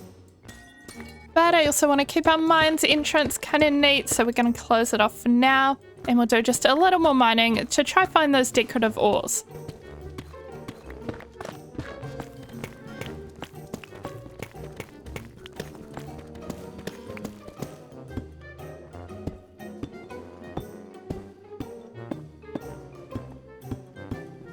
After completing the exterior, I started decorating the interior. And we did it! Here is our completed magical mines building. So we've got these like gold ores hanging, as well as just the piles of ores everywhere. We've got them on both sides. I also finished off and decorated this little area here. So the staircase was already here, but it previously went up to nothing, and I also laid out pavement here, but I'm still thinking about what to do with this alleyway. You'll see it if I end up doing anything interesting, otherwise it'll just be like trees or something. And then if we come back around, I decorated the rest of the mines area with just various ores as though it's a place to store them all, as well as just some chests if we have excess deep slate, and of course we have a horse, because just why not, I guess. But that is our mines building, and zooming out on free cam, here is how it looks in relation to everything else. I think it's looking so good. But that will be all for today, so thank you so much for watching. Leave a like if you enjoyed this video, and I will see you in the next one. I've been building this modded Minecraft island, and I want to finish it today. From some angles, it already looks kind of finished, but the back parts are definitely not. Actually, you can kind of see on the map on the top right, there's a bunch of green at the back of the island in this direction. Let me show you what we've got to do. So we've got this whole section of grass over here. I was thinking of turning this into a wheat field, but also we could probably do with the horse stables because we have all these horses hanging around. And then over here next to it, we've got this section next to our animals. Now I was going to make kind of like a little barn storehouse over here. We've got all of these banks kind of going around lining the river, and it turns into a real funky shape over here as well. So I want to trim a lot of this off, I think. Like there's no reason why we need this weird bit jutting out here. And then looping back around to this side, obviously we need to finish this wall. And clearly I was planning some kind of garden or trees or something to go here, because I've kind of wrapped granite around this patch of grass. And then we come back into civilization and everything over here is done. Okay, but if we're being methodical, let's start with this portion of the island. So we might want a bit of it to be a sandy beach. And then over here, we need to gather more stone and build out these walls. Fortunately, we have our brand new mines building to make it really easy to just go gather some stone. So let's do that. Wait, what the heck is this? This must be modded. I've never seen this block before. It's like a copper, condensed piece of copper? Why am I struggling to talk? A block of raw copper, it says. Wait, that's actually so cool. It's kind of pretty. One moment, we need to decorate with this. The weird copper goes not there. I need a spot for it where it's not just kind of floating. Maybe just like here. No, that's still weird. You know, maybe it just has to be weird. There we go. It's fine. We're getting too distracted. So after collecting the stone, I did start working on this area and completed this whole side of the island along the coast.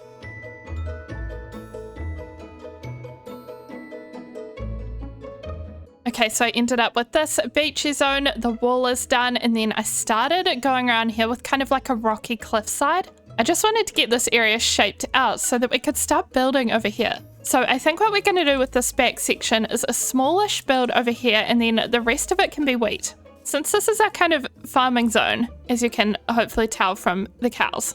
So let's start planning out a little build over here in this back corner. Actually, maybe we go like here. So that is a 7x7, and then say we have a little doorway in the middle, and then maybe we have a little horse stables coming off the side. Maybe just 2 pens.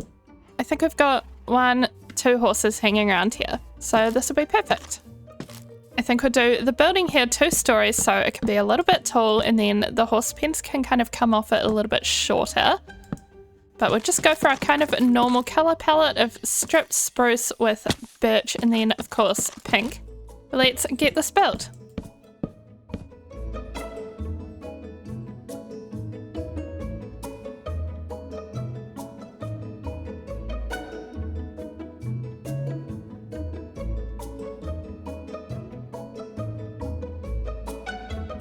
And I think this is looking really cute and it's going to be perfect to put these 2 horses in. Let's check that we have saddles, or at least 1 saddle, so we can get them both in the pen and of course tame them. Oh, also, just hearing this cat meow, I just remembered that we have this. So this cat off camera got stuck in this minecart, so I decided to tame it and I thought we'd put it in our cat cafe along with all the other cats. I don't think we have this type yet. Wait, where'd it go? Wait, why is the minecart disappearing behind me? And it's such a long tunnel, I'm totally gonna make another minecart. How did it even end up in there? It should have been following me. So annoying. And here we go. Runaway cat. Wait. No. No! Ugh. You know what? No, not you two. I'm going in the minecart. And you are following me. Come on, cat. Ah, okay. And now the minecart's going without us. Everything is fine. We can just... Oh, there's a minecart. But to make sure the cat follows us, we can just climb up here. It's totally fine. I love exercise. I love hills. And here we are. We have a new addition to the cat cafe. Come on. There you go. What was I actually doing again? Oh yeah, saddles. Horses. Okay, horse number 1, who has annoyingly ended up down at the beach.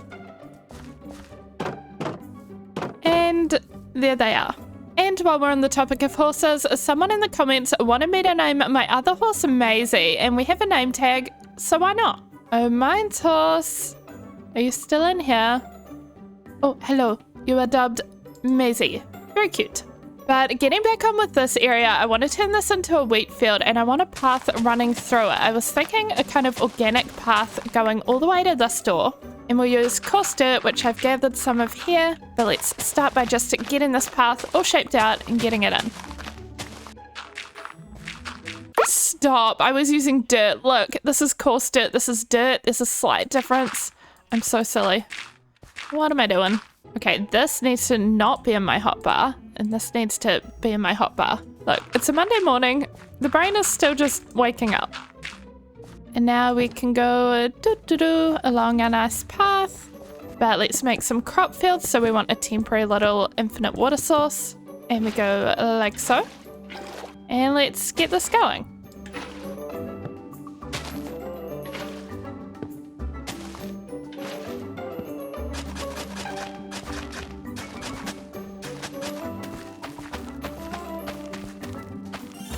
And here we have it, the little country wheat field at the back of our island leading up to our horse ranch. It's looking very cute and it's completely finished off this back corner of the island nicely. Everything's all rounded off here. We don't have quite enough seeds to fill every single gap yet, but we are getting there. I'm just kind of working on harvesting and replanting. And that really does mean that the only spot left to work on our island is this back area, which I did decide to extend the wheat field over here. So we'll have to keep working on that. And I already had this building outline, which I wanted to just be like a little storehouse full of hay bales, which is going to be easy because we've got all this wheat from our replanting. But this area and the spot behind it is all we really have left to do. So let's start working on this building.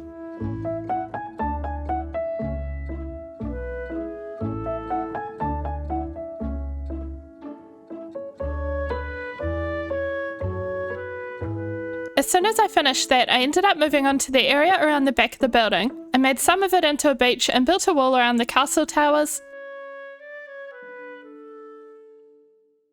And now, coming up the steps, this is where we're at. So we have our little storehouse for the wheat for our animals. It looks like this on the inside. It's pretty plain. And then this is the outside. And I hear, yep, a wandering trader in our wheat field. I feel like this guy and his llamas are gonna trample all of my wheat.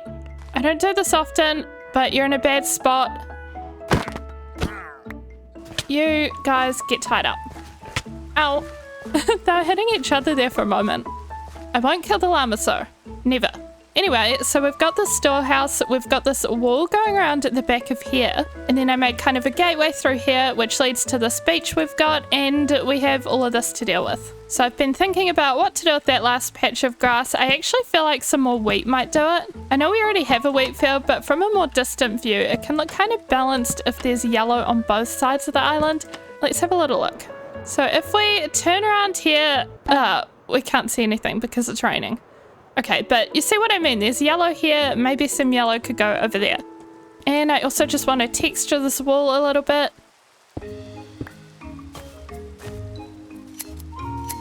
And one final push, let's just finish off this back section and I'll be back with the results. And here it is, all done, the final finished piece of the island. Wait, why is there a horse? They just keep spawning, I swear. But we've got this little wheat field, it just goes all the way down, and around here we've just got a couple of trees planted. Obviously I finished off this wall and that is it. Every single inch of this island is complete. I would love to do a little brief tour of the island before we finish up because this does mark the end of this series. My goal was to do this island and, well, we've done it. From our humble starter house to everything we ended up building around it, I am pretty proud of this island, honestly. I've never made anything quite so developed looking, I guess. But let's just, well, first of all, we'll have a little sleep in a second and then have a little look around. So we did begin our world with this little house here and we did have the nether portal in from episode 1. I kind of had a goal to do the dragon really fast, so we did need that. We've also got this little beach on the side which was built out later, but if we come over here for episode 2, we had this fountain which does have the dragon egg on top because we did the dragon in episode 2, which was definitely a first for me. This guy's been living in here for like a very long time. He's definitely getting rusty. But after building the fountain, we went over here and built our town hall, which has a lot of our villagers in it, but it also has Mayor Pumpkin Soup. Took a second for me to remember his name, but he is in there. But honestly, just zooming out for a second in free cam, I think the town hall is possibly my favorite build on this island. But from there, we started building in this area I'm standing in. We made this little villager apartments alongside the docks and then this fishing hut as well. It's kind of hard to get a good view, but basically the entire front of the island, just from all over here to here. Of course, after completing the docks, we moved over to this side and made our storage building, which has been very useful, honestly. There's been plenty of storage in here, lots of room for activities. But if we come along this way, there's just a little bit more beach along here. It's pretty simple. And then along this side, first of all, we have this alleyway here, which I ended up just making a little fishy market stall in here. But if we come over here, we've also got our little mines entrance, which is just like a little bus stop or train station, you could say, and a minecart that goes all the way down to our zombie XP farm through this kind of lush cave tunnel. But then if we come around this side, we kind of did our last bit of building that's on this kind of lower piece of land, and then the rest is all upstairs. And that is our cat cafe, which looks kind of funny. It has a big cat head on it, but I think it's cute. And to the side, we just have kind of more decorative areas, more beaches, some palm trees. Okay, but coming back past the cat cafe and over here, we've got the back garden of the cat cafe with a view of our little kitty cats. But if we go up here, all of this is what we worked on next. And wow, I love this area. I love how floral it is. This is maybe my favorite spot on the island. But I started with working on these big towers, which is primarily for our enchanting setup. Let's go in and have a little look. But then if we come over here and upstairs, that is how we get to our enchanting setup, which is in here. Honestly, I don't think I've really needed this since building it, unfortunately. But it's there and it's cute if we need it. There's also a little area on the other side of the towers. So if we come through here, and if you can make it all the way up and across, you end up in the restricted section of the library. Just because it's kind of hard to get to, I thought it'd be cute. But if we fly back down here, we've of course got our little gardens and ponds out the front. And then I decided to make this into a little gardener's cottage. Since we do have so many gardens around here, we've got all of our tall flowers over here. But anyway, if we come over here, next I ended up working on our little farming and mining district, which is kind of this entire back corner. And we started with our animals, so we've got our cows over here, but we also have our chickens, sheep, and pigs all around here as well. Where's our... wait, there's our chickens. Oh, and there's our sheep. I'm sorry, cow. And then we just kind of have this house area above for no particular reason. It's kind of set out like an office and then storage, so it's kind of a commercial farm. And then of course, aside from animals, the other part of farming is crops. So we have all of our crops here aside from wheat. We have modded crops like onions and tomatoes, as well as just beetroot and carrots. And I just kind of put off doing the wheat because I knew that I wanted an entire separate wheat field, which is of course what we did today. But before we go over there, this is our kind of fantasy inspired mines building.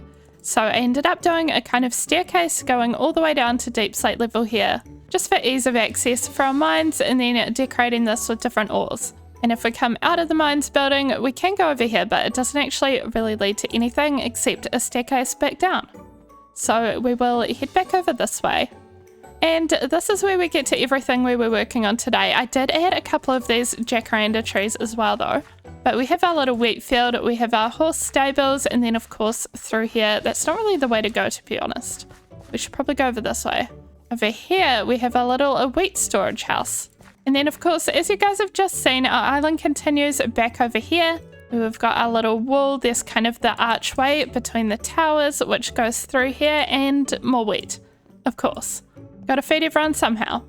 I just love this island though. I loved building it up. I think it's got everything a simple Minecraft base could need all in one spot. And I hope you guys really enjoyed coming along for the ride. Let's do a final little free cam. I'm definitely gonna miss working on this, although it is kind of a lot more work than a lot of my other worlds, just with all of the little in-between areas, but it is totally worth it. So if you guys haven't done something like this with lots of pathing and details, I would totally recommend it. But that will be the end of this series, so thank you so much for watching. Be sure to check out my other series in Minecraft movies if you want to see more, and I will hopefully see you in the next video.